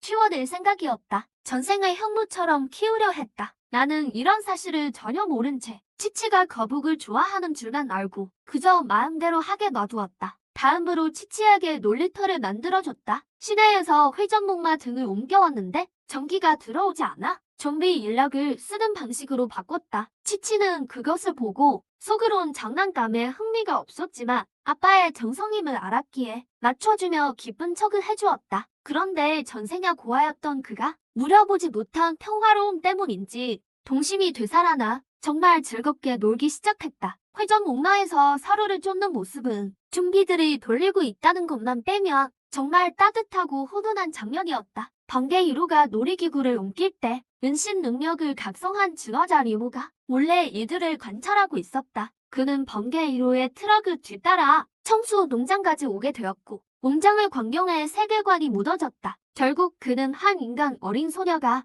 좀비 떼 사이에서 사는 것을 발견했다. 그는 치치가 좀비를 조종한다 생각했고 갑자기 탐욕이 생겨나 그를 납치해 좀비 군단을 뺏으려 했다. 위모가 몰래 치치의 방에 침입해 단검을 내리치려던 순간 그의 온몸이 그대로 굳어버렸다. 온약설이 시간 정지를 시전했고 날아올라 뺨을 때려 그를 날려버렸다. 이어 전생의 홍기술을 사용해 그의 되리에 혈색 룬을 새겼고 그의 생사를 완전히 장악했다. 죽고 싶으냐 살고 싶으냐 리무는 망설임 없이 혈색 룬으로 생사를 장악당하자. 살고 싶으냐 죽고 싶으냐 묻자 리무는 한치의 망설임도 없이 복종을 선택했다. 온약설은 그에게 기지의 스파이가 되라 명했고 정기적으로 정보를 보고하게 했다. 나는 아무것도 모른 채 치치가 매일 즐겁게 노는 줄만 알았다. 며칠이 더 흐른 뒤 도심에서 진화 좀비를 사냥하며 핵을 모으던 중 근처 거리에서 소목경을 다시 만났다. 이 여자가 왜 여기까지 온 거지? 소목경은 경찰서에 병고를 겪은 후 치치를 찾기 위해 여기까지 온 것이다. 그녀의 꿀은 말이 아니었고 뒤를 쫓는 땅굴 좀비에게 시달려 신경쇠약 직전이었다. 나는 그녀를 기절시켜서 놀이터 미끄럼 틀 옆에 묶어두었다. 하지만 이번에 보니 소목경의 성격이 크게 변해 있는 것 같았다. 생존자들의 배신을 겪은 후 그녀는 인간에게 정이 다 떨어졌고 오직 치치만을 지키려 했다. 치치는 기회를 틈타 그녀를 포섭했고 밥을 챙겨주며 대화를 나눴다. 소목경은 정말 이후 처음으로 걱정 없는 안락한 생활을 하게 됐다. 심지어 그녀 스스로도 인정했다. 좀비 왕과 함께 사는 것이 인간들 틈보다 훨씬 편안하다는 걸. 동시에 나는 계속해서 실력을 키웠다. 강남구에서 진화 좀비를 쓸어 담고 핵을 먹여 키운 결과 2단계 좀비가 39로 늘어났다. 어느 날 밤 황룡산에서 변이 맹수를 사냥해 3단계 핵을 얻게 되었고 체육관 좀비 양식장에서 계속해서 수확한 결과 드디어 4단계 돌파 자원을 모았다. 3단계 핵 4개를 동시에 삼켜 그 자리에서 4단계를 돌파했고 정실력이 수배로 폭증하며 조종 범위가 급격히 4단계 돌파. 정실력이 수배로 폭증했다. 조종 범위 50km 돌파. 육신의 완전한 탈바꿈. 암적색 운동자 외에는 산 사람과 거의 다름없다. 이어서 단숨에 4단계 그리폰 4마리를 키웠다. 동시에 운약설도 몰래 4단계를 돌파했다. 영역으로 장시간 비행이 가능해졌고 온갖 원소 기술을 펼친다. 통령술로 벌을 조종해 농장 안팎을 감시하고 대눈을 피해 농장 외곽의 흡혈 마등 내에 혈련술을 써서 자신의 통제하에 두었다. 그 흡혈 마등들은 황룡산에서 웅변 별이 식물이다. 생물의 혈육을 통째로 빨아먹지만 좀비에게는 전혀 반응하지 않는다. 농장 1km 밖에 심어서 방어선을 형성했는데 치치가 이를 혈련으로 강화한 뒤 이 방어선은 마음대로 조종하는 살진이 되었다. 하지만 위기가 다가오고 있다. 상하이 생존자 기지. 지도에 시체가 몰려와 좀비원의 계령을 처음 공포했다. 원장 소대가 강남 시내에서 겪은 일은 수배부의 관심을 끌었고 이목 등 신자들로 구성된 정찰소대를 파견했다. 조사하러 온 이목을 감지한 운약설은 밤새 농장을 날아가 그를 만났다. 좀비왕을 못 찾았다고 보고하라 명령했고 말을 안 듣는 소대장도 죽였다. 홍기로 나머지 3명을 조종했다. 하지만 원정은 무척 예리했다. 은신소대에 문제가 있음을 눈치채고 최면 신문으로 홍기의 발동을 막자 임신자 4명이 그 자리에서 급사했다. 역시 문제가 있었군. 원정은 놀라면서도 더욱 확신했다. 강남 시내에 좀비왕이 잠복해 있다고 보고를 받은 뒤 기지 추구 지휘관은 경로했다. 파견하기로 결정했다. 강남 시내에 잠복한 좀비왕 보고를 받은 뒤 기지 추구 지휘관은 경로했다. 3개의 정예팀을 파견해 강남 시내에서 생포 임무를 수행하게 했다. 온약설은 유목 등의 죽음이 영혼 진동임을 감지하고 일이 탈로 났음을 알았다. 폭풍전 야로구나. 하지만 그녀는 당황하지 않았다. 지금의 실력이라면 대규모 무장 부대만 아니면 진화자 팀만으로는 그녀와 아빠의 상대가 되지 않는다. 그녀는 수련에 전념했다. 5단계를 돌파하면 인류의 화기 부대 포위망도 정면 돌파할 자신이 있었다. 그렇지 않으면 압류를 전혀 모른 채 여전히 황룡산 편이 야수를 사냥하며 동료들을 위한 결정을 모았을 것이다. 정예팀 셋이 강남 외곽에 착륙했다. 원정이 총지휘를 맡고 이봉과 장애 2팀장이 협력했다. 팀원중 내라는 암호의 진화자는 계약한 변이 흉내와 시야를 공유했다. 내는 금방 발견했다. 세상에 진짜 좀비가 운전을 하네. 그는 진화 좀비 한 마리가 트럭을 몰고 시내를 다니는 걸 봤다. 변이 야수 혈육을 체육관으로 옮겨 좀비 떼에게 어기고 있었다. 원정은 즉시 결단을 내렸다. 트럭을 끝까지 추적해라. 어디로 가는지 봐. 나는 전혀 눈치채지 못했다. 좀비 인형으로 먹이를 다 준 뒤 차를 몰고 창수 농장으로 돌아갔다. 트럭 성공해서 그 흙내가 그림자처럼 따라왔다. 매는 트럭을 따라 청수 농장 외곽까지 날아왔다. 매는 매의 눈으로 농장 전체를 살피다 그 좀비를 찾아냈다. 차를 몰고 외곽 농장으로 들어갔다. 매는 목소리를 낮춰 보고했다. 농장 방어가 매우 삼엄합니다. 담장 밖엔 핏빛 덩굴이 가득하고 입구엔 2층 높이만한 핏빛 덩굴들. 입구에 2층 건물 크기의 거대 좀비가 서 있습니다. 원정 일행의 안색이 급변했다. 좀비 왕의 본거지가 저 농장이군. 장해가 침을 삼켰다. 저 입구에 덩치 큰 녀석. 최소 3단계 이상의 탱크형 좀비겠죠? 이 방어력이라니. 또 봤습니다. 농장 안쪽에 덩치가 비정상적인 진화 좀비들이 순찰 중입니다. 기운이 아주 강합니다. 최소 3단계가 대여섯 마리는 됩니다. 정보를 보지는 못했습니다. 흙내의 비행 고도가 낮지 않아서 완전히 파악하기 어렵습니다. 어떻게 할까요? 바로 공격합니까? 이봉이 위관을 찌푸리며 울었다. 원정은 고개를 저었다. 안 돼. 상황이 불분명하다. 무모한 공격은 위험이 너무 커. 일단 정보를 기지에 전달하자. 수뇌부가 다음 행동을 결정하게 해. 게다가 저 핏빛 덩굴도 이상해 보여. 어떤 변이 식물 같은데? 좀비 왕이 설치한 방어선일지 몰라. 그 신비한 소녀는요? 좀비 왕의 본거지가 여기라면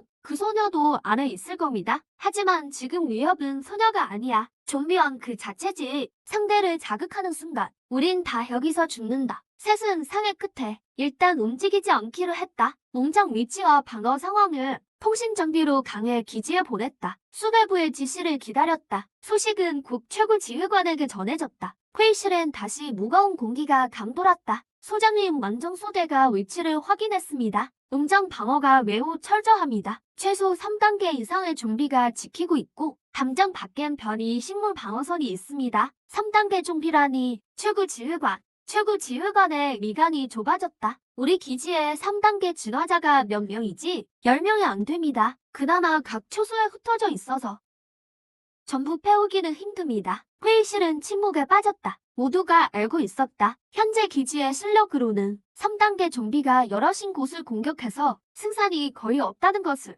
정면 돌파는 무리다. 최고 지휘관은 감시를 강화하라 결론 냈다. 활동 규칙과 실력 한계를 파악해라. 동시에 수도 방면을 보고해서 지원을 요청해라. 또한 우리의 9단계 진화자 양성의 속도를 내라. 지원이 오기 전까지는 절대로 적을 자극해서는 안 된다. 하지만 그들이 모르는 것은 농장 입구의 이동이가 이미 4단계라는 사실이다. 내 본체까지 합치며 청수 농장은 사실 4단계 전력이 6개다. 그런데 그들은 여전히 3단계 기준으로 내 실력을 평가한다. 청수 농장 안. 나는 하루에 사냥을 마쳤다. 집으로 돌아와 치치에게 풍성한 저녁을 차려주었다. 치치는 아주 맛있게 먹으며 입가에 밥풀을 묻힌 채 웃어 보였다. 송옥경도 치치가 준 밥을 얌전히 먹으며 먹는 내내 몰래 달을 살폈다. 좀비 왕이 왜 또 변했지? 자세히 안 보면 산 사람 같아. 그는 속으로 경악했다. 놀라운 추측이 머릿속에 떠올랐다. 이 좀비 왕 결국 사람으로 진화하는 건가? 밤에 치치가 갑자기 송옥경을 찾아왔다. 만약 사람들이 우리 아빠를 공격하면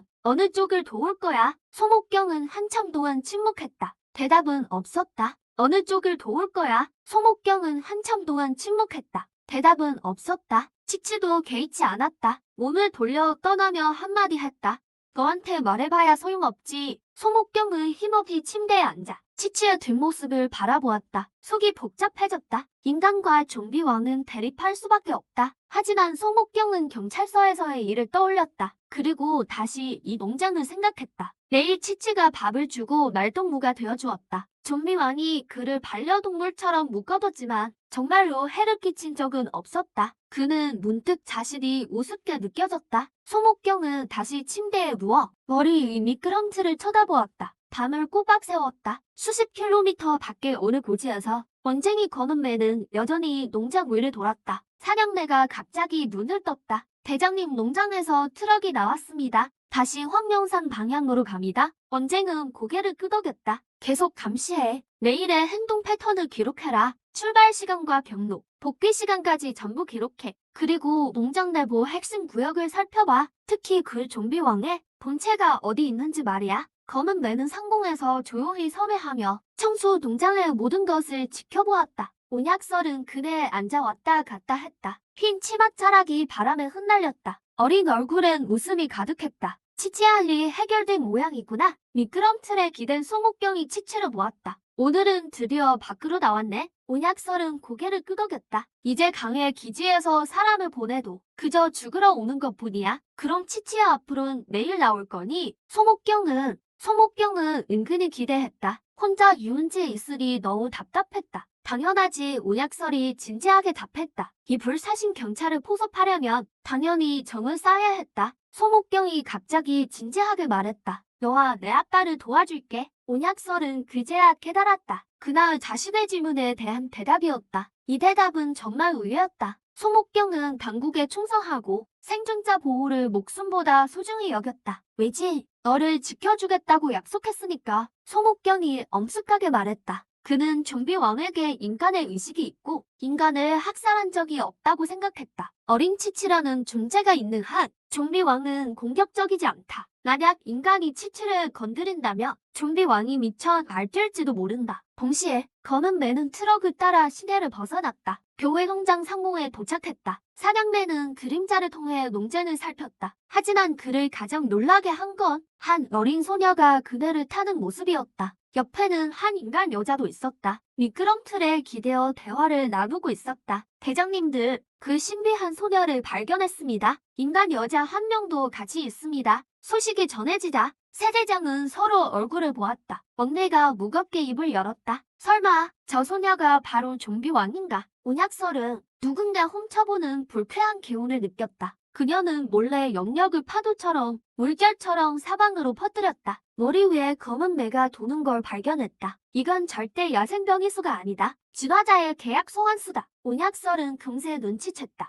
변이수가 아닌 진화자의 계약수예요. 율로설은 금세 눈치챘습니다. 분명 강해 기지 소속일 거예요. 사람을 또 보낸 게 틀림없네요. 그는 즉시 영동력으로 무형 검사를 공격했습니다. 블랙 이글의 뇌를 찔렀고 블랙 이글은 휘청거렸습니다. 리아는 체력이 다한 줄 알고 서둘러 소환을 해제했습니다. 율로설은 의미심장하게 웃으며 참새 한 마리를 조종해 뒤를 쫓았습니다. 참새는 계속 뒤를 밟았고 결국 도시 외곽의 골짜기에서 진화자 부대의 세 팀을 찾아냈습니다. 율로설은 참새를 통해 그들의 야습 계획을 전부 엿들었습니다. 그녀에게 가장 어처구니 없는 것, 이들이 그를 좀비 왕으로 착각했다는 겁니다. 율로설은 의식이 돌아오자마자 곧장 앞으로 달려와 하늘을 가리켰습니다. 아빠, 방금 하늘을 나는 사람을 봤어요. 나는 사람이라고? 설마 인간 진화자들이 농장을 발견한 건가? 치치와 확인해 본 결과 농장이 이미 노출됐다는 결론을 내렸습니다. 갑자기 나타난 진화자들 때문에 제 마음은 무거워졌습니다. 즉시 시체 인형 군단을 전부 불러들였습니다. 4단계 시체 인형들을 숙소 근처로 집결시켜 치치를 보호하게 했죠. 소목경도 이 상황을 감지했습니다. 치치야, 무슨 일이니? 인간 진화자들이 쳐들어오는 거 말고 또 무슨 일이 있겠어요? 치치야, 내 아빠한테 좀 말해줄래? 나를 좀 풀어달라고 말이야. 나도 힘을 보탤 수 있거든. 율로설은 웃으며 고개를 저었습니다. 당장은 필요 없어요. 우리 아빠 혼자서도 충분해요. 어둠이 깔리고 저는 거실에 앉아 정신을 집중하며 시체 인형의 시야로 농장 안팎을 감시했습니다. 농장에서 2km 떨어진 숲속, 진화자 부대 세 팀이 모습을 드러냈습니다. 앞이 바로 목적지다. 다들 조심해. 막내는 엄숙한 표정을 지었습니다. 나뭇가지 위. 작은 꿀벌 한 마리가 그들을 지켜보고 있었죠. 죽으러 온 놈들이 있군. 율로설의 눈에 비웃음이 스쳤습니다. 새 팀이 흡혈 덩굴 벽에 다가가 덩굴을 자르려던 찰나 흡혈 나등이 세 사람의 몸을 꿰뚫었습니다. 미친 듯이 피와 살을 삼켰죠. 망했다. 이 덩굴 벽에 문제가 있어. 원대 일행이 알아차렸을 때는 이미 5명이 덩굴 벽에 잡아먹힌 뒤였습니다. 혼전 중에 또 다른 사람이 꿰뚫렸고 저도 시체 인형의 시야로 침입자를 발견했습니다. 좋아.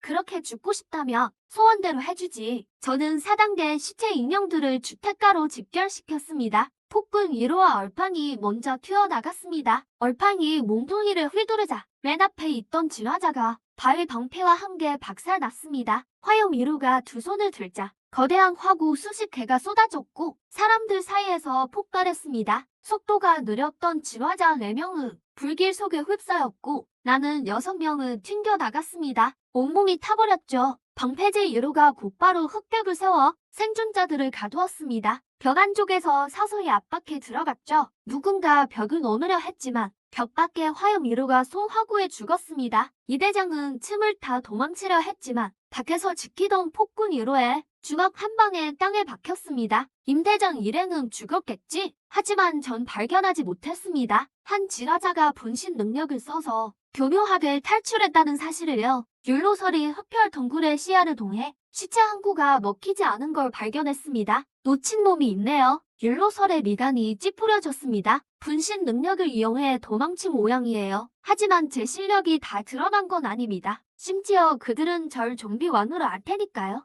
이건 다음 전투에서 적에게 큰 반전을 선사할 겁니다. 밤새 소목경은 잠을 이루지 못했습니다. 그녀는 문득 생각이 들었습니다. 인간이 좀비 왕을 공격하는 걸 막고 서로 평화롭게 공존할 수는 없을까? 치아비는 세 팀이 전멸했다는 비보를 전해왔습니다. 좀비 왕수하에 4단계 좀비가 여럿 있고 인간을 공격하는 요귀 덩굴도 있다고 말이죠. 치아민이 떨리는 목소리로 말했습니다. 소식이 퍼지자 최고 지휘부는 제도의 지원을 요청했습니다. 율로설은 저를 설득해 송옥경의 사슬을 풀어주게 했습니다. 그러자 송옥경은 제게 대화를 청했죠. 거실에서 송옥경은 본론부터 꺼냈습니다. 좀비왕, 당신은 여전히 인간의 의식이 있죠? 제 눈빛이 싸늘해졌습니다. 그건 제가 숨겨온 가장 큰 비밀이었으니까요. 저는 죽이지 않겠다고 종이에 썼습니다. 송옥경은 숨을 고르며 말을 이었죠. 치치는 결국 인간이에요. 평생 좀비들과 살게 하고 싶진 않으시죠?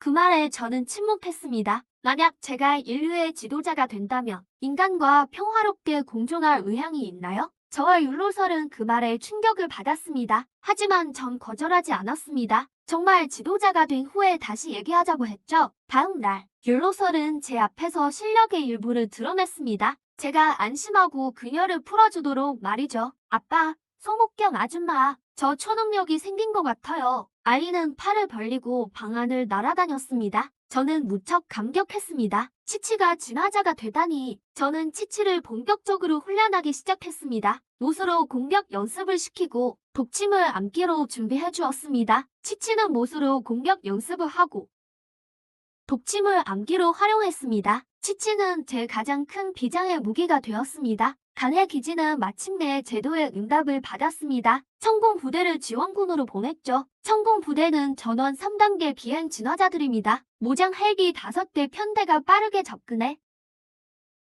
농장에 맹렬한 폭격을 퍼부었습니다. 빌어먹을 내 농장이. 하지만 4단계 시체 인형들은 무사했습니다. 화염 1호 2호가 화염 거위드로 변해 하늘을 뒤덮는 불그물을 펼쳤습니다. 천공 부대를 공중에 가두고 몰살했죠. 1호의 흡혈배구와 흡혈신광이 폭군 1호의 당철 발톱과 어우러져 탈출하려는 진화자들을 차례로 처단했습니다. 율로설은 몰래 시간 조작 병력을 써서 독침과 함께 숙소로 돌진하던 적들을 처리했습니다. 소목경은 목숨 걸고 지키려 했지만 치치가 배를 찔려 피를 흘리며 쓰러졌습니다. 하지만 아이는 곧 부활했고 계속 전투에 임했습니다. 엘리트 3팀과 천공 부대는 전멸했습니다. 유일하게 분신 능력을 가진 치에빈만이 다시 도망쳤습니다. 농장은 알아볼 수 없을 만큼 파괴되었습니다. 저는 재건하지 않기로 했습니다. 이미 이곳은 노출됐으니까요. 치치야, 앞으로 우리가 가는 곳이 곧 우리의 집이란다. 전 종이에 그렇게 적었습니다. 소목경은 남기로 했고 우리와 동행하게 되었습니다. 차량 행렬이 농장을 떠나 계속 남쪽으로 향했습니다. 북진 시내에 도착해 좀비 떼를 일으켰고 진화 좀비들을 수확했습니다. 동시에 그곳을 점령한 용호방을 소탕했죠. 용호방의 인자 장경과 한 명의 비행 진화자가 북진 기지로 도망쳐 저를 밀고 했습니다. 시내의 진화 좀비들을 전부 소탕한 뒤 일행은 다시 길을 떠났습니다. 5단계를 돌파하자 제 정신력이 폭발적으로 늘어났고 조종 범위가 50km를 넘어섰습니다. 조종 범위가 50km를 돌파했죠. 수많은 4단계 좀비를 조종하며 거느린 5단계 좀비도 셋이네. 산천 시내는 전혀 달랐어. 어딜 가다 흉폭한 짐승들뿐. 난 좀비 군단을 이끌고 시내의 맹수들을 사냥했지. 엄청난 양의 핵을 얻었어. 창월산의 수왕묘를 멸망시킨 뒤 그들의 동굴 속에서 나는 물자와 채소를 챙겼지. 수왕교 후법이 죽기 전 말하길 교주가 5단계 맹수를 잡으러 갔대. 그 말에 경계심이 생겼어. 결국 수왕교주 황헌이 찾아왔지. 말세 전엔 사채업자 깡패였는데 어수 능력을 얻고 일어선 자지. 누나가 권력자에게 억울하게 죽자 괴수의 힘으로 기지를 부수려 해. 우린 공공의 적이 있어. 손잡자 했지만 목회는 거절했지. 미안하지만 관심 없어. 거절당한 황헌은 앙심을 품고 반의 변이 천상갑으로 습격했어. 하지만 설아가 단칼에 해치웠지. 천상갑이 죽자 황헌은 도망갔고 우리 위치를 당해 기지에 알렸어. 설아는 산천 시내에서 5단계 영역 제어에 성공했지. 벽을 뚫는 영역 바늘도 만들었어. 시간 제어까지. 시간의 오일을 깨달아 목표를 순식간에 늙게 했지. 소목경도 실전과 수련 끝에 4단계에 도달했어. 조림 아주머니는 흑우 기사네. 안 돼.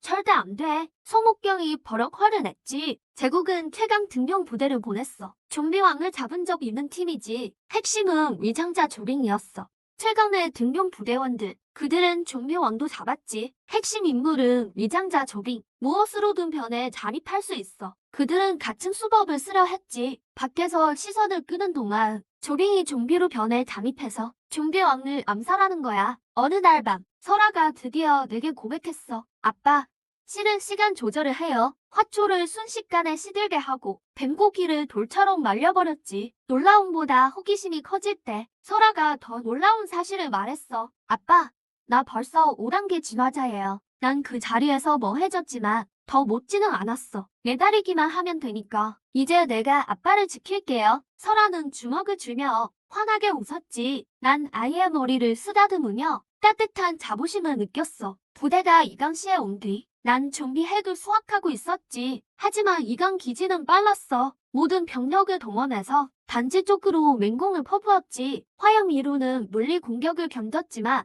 자주포의 포격은 당황스러웠어. 절체절명의 순간 설아가 분노하며 나섰지. 누구도 우리 압박 못 건드려. 시간 제어 능력을 최대로 폭발시켰어. 모든 포탄이 영역에 밀려 되돌아갔고 포병 부대는 순식간에 전멸했지. 남은 자들은 겁에 질려 도망쳤고 내 좀비 군단이 추격했어. 지화자 한 명만 대장을 데리고 튀었지. 이 전투로 이강 기지의 전력은 거의 바닥이 났어. 난 설아의 무서운 실력을 봤지. 거의 전멸했습니다. 치치가 보여준 공포스러운 실력을 보며 마음속으로 무척 자랑스러웠죠. 그가 나서자 인간들은 속수무책으로 무너졌고 휘하의 어떤 5단계의 좀비 인형도 그의 상대가 되지 않을 것 같았습니다. 한편 멀리서 텅금 튀는 헬기가 3000시 방향으로 날아오고 있었죠. 어떤 생명체로도 위장할 수 있는 자우빙은 손에 든 단도를 닦으며 자신만만한 미소를 짓고 있었습니다. 대장님 걱정 마십시오. 이번 임무는 반드시 완수하겠습니다. 리전 전투가 끝난 후 나는 거실 소파에 앉아 좀비 인형의 시야로 주변을 살폈습니다. 아빠,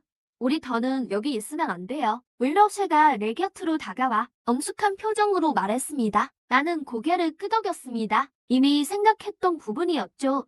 방금 전투에서 비록 우리가 이겼지만 노출된 대가가 너무 컸습니다. 수무친이 창가에서 다가왔는데 얼굴에는 여전히 전투의 먼지가 묻어 있었죠. 링호엔 빨리 떠나야 해요. 이리장 기지의 대응 속도가 너무 빨라요. 그들의 증원군을 불러온다며 우리는 포위당할지도 모릅니다. 30분 후 차량 행렬은 리정 시내의 간선도로를 따라 남쪽으로 달렸습니다. 나는 일부러 한 곳을 택했는데 기지에서 멀리 떨어진 경로였습니다. 비행 1호의 고공 정찰을 통해 리정 기지의 잔존 부대가 추격해올 기미가 없음을 확인했습니다. 행렬은 2시간 동안 전속력으로 달려 드디어 리정 시내를 벗어났습니다. 아빠, 이제 어디로 가요? 윌러쉐가 뒷좌석 창문에 매달려 얼굴을 유리에 대고 박을 보았습니다. 나는 지도를 펼쳐 장성의 지도를 훑어보았습니다. 남쪽은 위난시, 더 남쪽으로 가면 장성을 벗어납니다. 장성 전체의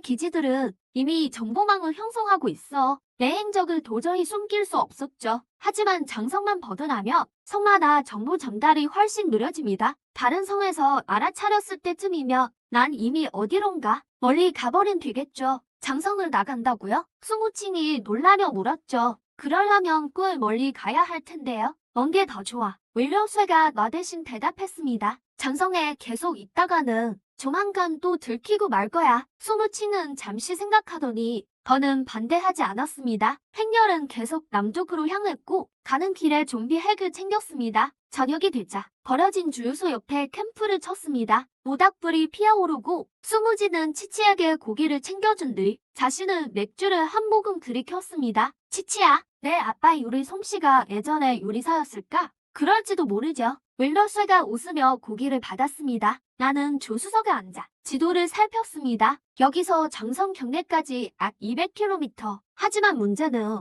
가는 길에 피할 수 없는 리난시가 있다는 거죠. 리난 시내는 남북으로 가로질러 있어 우회하는 것은 거의 불가능했습니다. 도시를 관통할 수밖에 없는데 리난시에는 분명 기지가 있을 것입니다. 나는 눈살을 찌푸렸습니다. 리장 기지에서 소식을 전했다면 리난 기지가 이미 길목을 지키고 있을 겁니다. 그때 시내를 통과한다면 또 한 번의 험난한 전투가 될 겁니다. 윌러쉐는 내 걱정을 눈치채는지 총총히 달려와 창문에 기대어 지도를 보았습니다. 아빠, 리난씨 걱정해요? 나는 고개를 끄덕였습니다. 걱정 마세요. 제가 있잖아요. 걱정 마세요. 제가 있잖아요. 녀석은 작은 주먹을 꽉 쥐며 진지한 눈빛을 보냈습니다. 귀여운 녀석. 나도 모르게 웃음이 났고 녀석의 볼을 살짝 꼬집었습니다. 그런데 이 짧은 평화의 순간에 비행 1호의 시야를 통해 북쪽 지평선의 작은 점들을 포착했습니다. 고공에서 빠르게 우리를 향해 오고 있었죠. 내 표정은 순식간에 굳어졌습니다. 위장 기지의 헬기가 아닙니다. 저우린, 치치 데리고 차에 타. 나는 수무칭에게 쪽지를 건넸습니다. 수무칭은 묻지도 않고 윌러쉐를 안고 차로 뛰었습니다. 윌러쉐의 눈빛이 차가워졌습니다. 헬기 세대예요. 위장 쪽이 아니에요. 수무칭의 얼굴색도 변했습니다.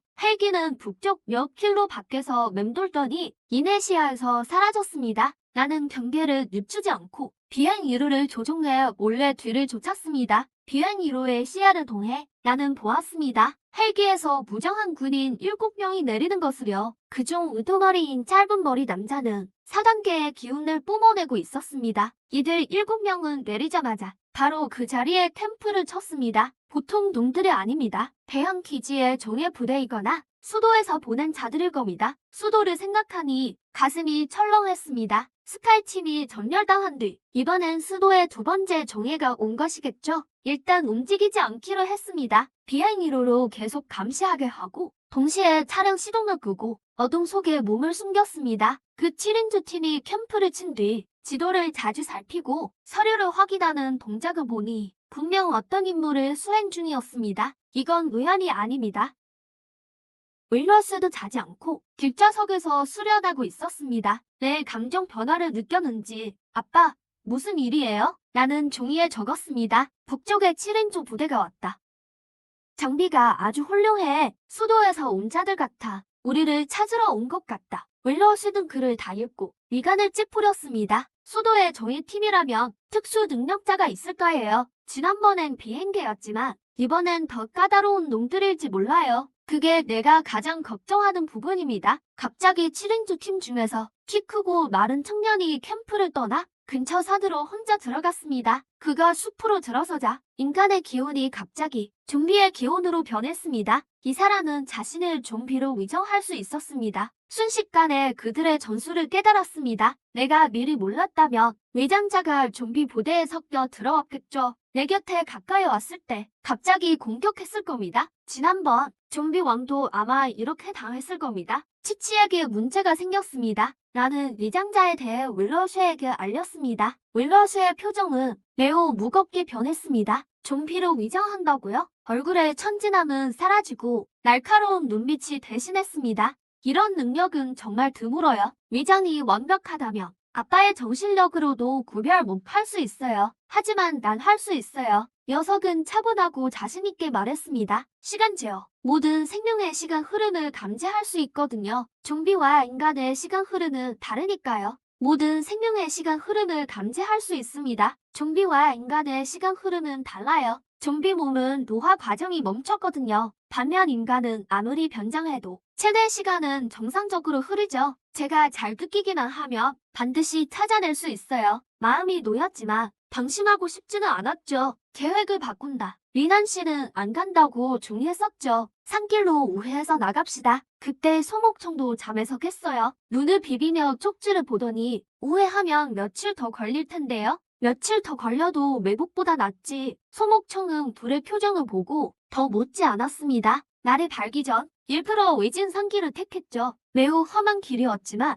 은폐성이 뛰어나다는 게 장점이었죠. 하지만 추적 능력을 저평가했네요. 주행한 지 3시간쯤 지났을 때 소식을 들었습니다. 그 7인조가 이미 출발해 남쪽으로 이동 중이라고요. 우리 경보와 바람이 움직였죠. 우릴 미행하고 있었어요. 비행 1호의 시야를 통해 별이 든 냉금을 발견했습니다. 우리 상공을 서외하고 있더군요. 냉금을 쏘면 적을 자극할 뿐이죠. 전략을 바로 바꿀 수도 있고요. 매복에서 강습으로 말입니다. 잠시 생각한 뒤 암살자를 보내려는 속셈이라면 그 계략을 용리용하기로 했죠. 운약설과 소목청에게 말했습니다. 아빠, 빈틈을 보여서 암살자를 유인하자는 거죠. 그 다음에 일망타진하고요. 소목청은 망설이는 눈치였죠. 위험이 너무 커요. 만약에 그놈 능력이 생각보다 강하면요. 예상보다 더 대단하면 어쩌죠? 제가 있으니 걱정 마세요. 운약설이 가슴을 펴며 말했죠. 소목청은 치치 운약설을 보며 어제 일이 떠올랐습니다. 포탄을 전부 되돌려보낸 장면을요. 그녀는 조용히 입을 다물었죠. 계획대로 저녁 무렵 우리 팀은 탁 트인 강가 근처에 멈췄습니다. 석상 인형을 소량만 배치하고 고위 석상은 주변 숲에 숨겼죠. 겉으로 보기에는 캠프 방어망이 허점투성이었죠. 밤이 되자 전 모닥불 옆에서 쉬었고 정신력은 완전히 펼쳐두었습니다. 온약설은 텐트 안에서 잤지만 시간 감각은 계속 깨어 있었죠. 소목청은 정말로 잠들었고요. 자정 무렵 정신력의 이상 징후가 잡혔습니다. 캠프 외곽에서 평범한 좀비가 천천히 다가왔죠. 겉모습은 다른 좀비와 같았지만 이동 경로가 너무 의도적이었죠. 순찰 중인 좀비를 교묘히 피해 방어 틈새로 핵심부까지 왔습니다. 전 모르는 척 가만히 있었죠. 여전히 눈치 못 챈 척했습니다. 좀비가 점점 더 가까워져 캠프 가장자리까지 왔습니다. 그는 모닥불 쪽을 훑어보더니 마침내 저를 타겟으로 정했죠. 손에 든 단검을 움켜쥐고 제게 달려들었습니다. 놈이 제일 앞 5m까지 왔을 때 그의 시간이 멈춰버렸습니다. 곤약설이 텐트에서 나왔죠.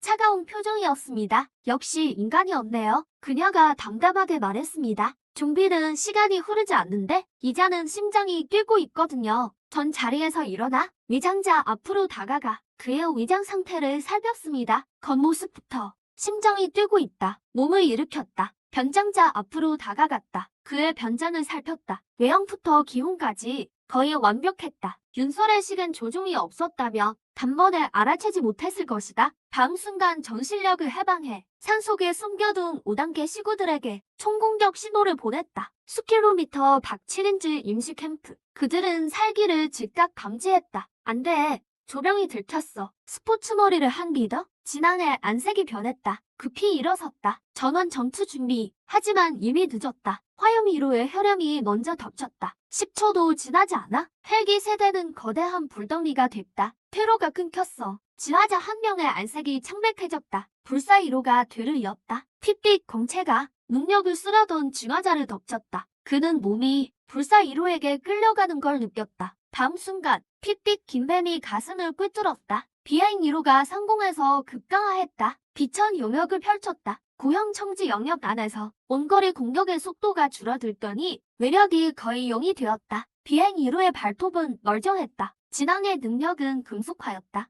온몸을 은색 금속 갑옷으로 덮었다. 방어력이 엄청났다. 기둥이 몸뚱이를 휘둘렀다. 그 금속 갑옷은 찌그러졌을 뿐 깨지진 않았다. 하지만 두 번째 일격이 이어졌다. 금속 갑옷이 박살났다. 진앙은 피를 토하며 뒤로 날아갔다. 바닥에 닿기도 전에 불사 1호의 긴뱀이 쫓아와 진앙을 즉사시켰다. 나는 짐승의 시야를 통해 7인조의 전멸을 확인했다. 안도하는 한편 다시 캠프로 돌아왔다. 얼어붙은 변장자를 바라봤다. 어떻게 처리할까? 송옥경도 소리에 놀라겠다. 외투를 걸치고 나왔다. 깜짝 놀랐다. 죽여버려. 윤설이 차갑게 말했다. 그녀가 손을 휘두르자 영역침이 미간을 뚫었다. 시간 조종이 풀리자 변장자는 바닥에 쓰러졌고 인간의 모습으로 돌아왔다. 송옥경이 쪼그려 앉아 시체의 안주머니에서 신분증을 꺼냈다. 텅뭉 전대 마음엔 별 동요가 없었으나 윤설의 반응은 의외였다. 그녀는 신분증을 한참 노려봤다. 제도에서 보낸 정의 전대들이 모두 정렬했으니 다음엔 전대가 아니라 대군을 보낼지도 몰라. 윤설이 고개를 들었다. 눈빛이 깊었다. 제도 측에서는 두 전대의 전멸을 확인하면 우리 아빠를 최고 위협으로 볼 거야. 그때가 되면 추격 강도가 배로 뛸 거야. 두 정의 전대의 정렬은 제도가 더욱 확신하게 만들 거야. 왕의 위험성을 그들은 포기하지 않고 더 거세게 몰아칠 거야. 빨리 출발해야 해. 나는 종이에 적었다. 그날 밤 일행은 바로 출발했다. 머무르지 않았다. 비행 1호를 띄워 계속 감시했다. 추격자가 없는지 확인했다. 이만시 외곽에 다다랐을 때 오해하지 않기로 했다. 도시를 관통하기로 했다. 오해하면 오일은 더 걸린다. 황야에선 오일이 꼭 오일의 위험이다. 시내에 기지시가 있다지만 면적이 매우 넓으니 기지에서 멀리 떨어진 경로로 가면 면적이 워낙 방대해서 기지시를 피하는 경로만 택하면 들킬 확률은 높지 않다. 정신력을 미리 방출해 경로상의 좀비들을 통제했다. 그들이 길을 터주게 했다. 차량 행렬은 어두운 거리에서 아무 소리도 내지 않았다. 차량들은 시내 대부분을 무사히 통과했다. 앞은 시내 남쪽 출구였다. 그때 비행 1호가 긴급 정보를 보냈다. 남쪽 출구 고가도로 외에 군 차량 부대가 있었다. 장갑차와 트럭이 길을 막아 바리케이트를 쳤다. 건물 위엔 저격수도 배치됐다. 이만 기지시의 부대였다. 하지만 자세히 보니 내가 보기에 그들은 긴박한 전투 상태는 아니었다. 이만 기지시는 좀비 왕출현 소식을 듣고 주요 통로에 검문소를 세운 듯했다. 아빠가 여길 지나갔어. 윤설이 말했다. 강행 돌파는 가능하지만 소동이 커지면 추격군이 몰려온다. 나는 우회에 동의했다. 차량 행렬은 방향을 틀어 외딴 골목을 통해 서쪽으로 돌아갔다. 지도 확인 결과 서쪽 공업단지를 통과해 외곽 순환도로로 나가기로 했다. 하지만 공업단지 길은 최악이었다. 공정 잔해와 차들로 가득했다. 20분 뒤 공업단지를 빠져나와 순환도로에 들어섰다. 성공했다 싶던 그 순간 뒤에서 헬기 굉음이 들렸다. 무장 헬기 세대가 날아와 서치라이트로 밤을 훑었다. 무언가를 찾으며 속도를 높였다. 나는 생각을 가다듬고 영역을 발휘했다. 차들이 급히 속도를 올렸다. 헬기가 빠르게 쫓아와 차량을 조명으로 고정했다. 이어서 기관포가 볼을 뿜었다. 탄환이 차량 뒤 도로를 때렸고 불꽃이 튀었다. 정지하고 검문에 응하라. 불은 시 사격하겠다. 나는 무시했다. 화염 1호가 솟아올랐다. 붉은 유성처럼 변해 헬기 편대를 향해 돌진했다. 거대한 폭발음과 함께 불길이 치솟았다. 잔해들이 사방으로 추락했다. 서치라이트가 꺼졌고 추격은 끊겼다. 차량은 경계선을 전속력으로 넘었다. 아득한 밤 어둠 속으로 사라졌다. 나왔어. 송옥경이 안도했다. 하지만 난 마음이 놓이지 않았다. 이만키지 측에서 이쪽 방향을 보고할 게 뻔했다. 이제부터는 시간 싸움이라 미친 듯 달렸다. 동이틀 무렵 마침내 인접선 경계가 보였다. 하지만 서둘 넘는 순간 비행 1호가 상공에서 보낸 화면에 내 미소는 순식간에 굳었다. 경계 남쪽에 한 삼봉우리에 왕언이 서 있었다. 차량을 내려다보고 있었다. 그는 멀리서 지켜보기만 하며 우리를 감시하는 것 같았다. 윤설도 황헌을 발견했다. 얼굴에 서늘함이 감돌았다. 저 사람 아주 위험해. 절대 그냥 물러나지 않을 거야. 미리 처리해버릴까? 나는 고개를 저었다. 황혼의 그 변이 천상갑은 우리가 죽이긴 했지만 그는 엄연한 예약자다. 숨겨둔 비쟁의 카드가 있을지 모른다. 지금은 그를 처리할 때가 아니다. 성 밖으로 나가서 다시 계획하자. 성 밖으로 나가서 다시 계획하자. 먼저 가자라고 썼다. 차량 행렬은 계속 남쪽으로 향했다. 인접한 섬의 경계로 들어섰다. 강성을 벗어나자 도로 상황이 눈에 띄게 좋아졌다. 넓은 고속도로엔 정체도 있었지만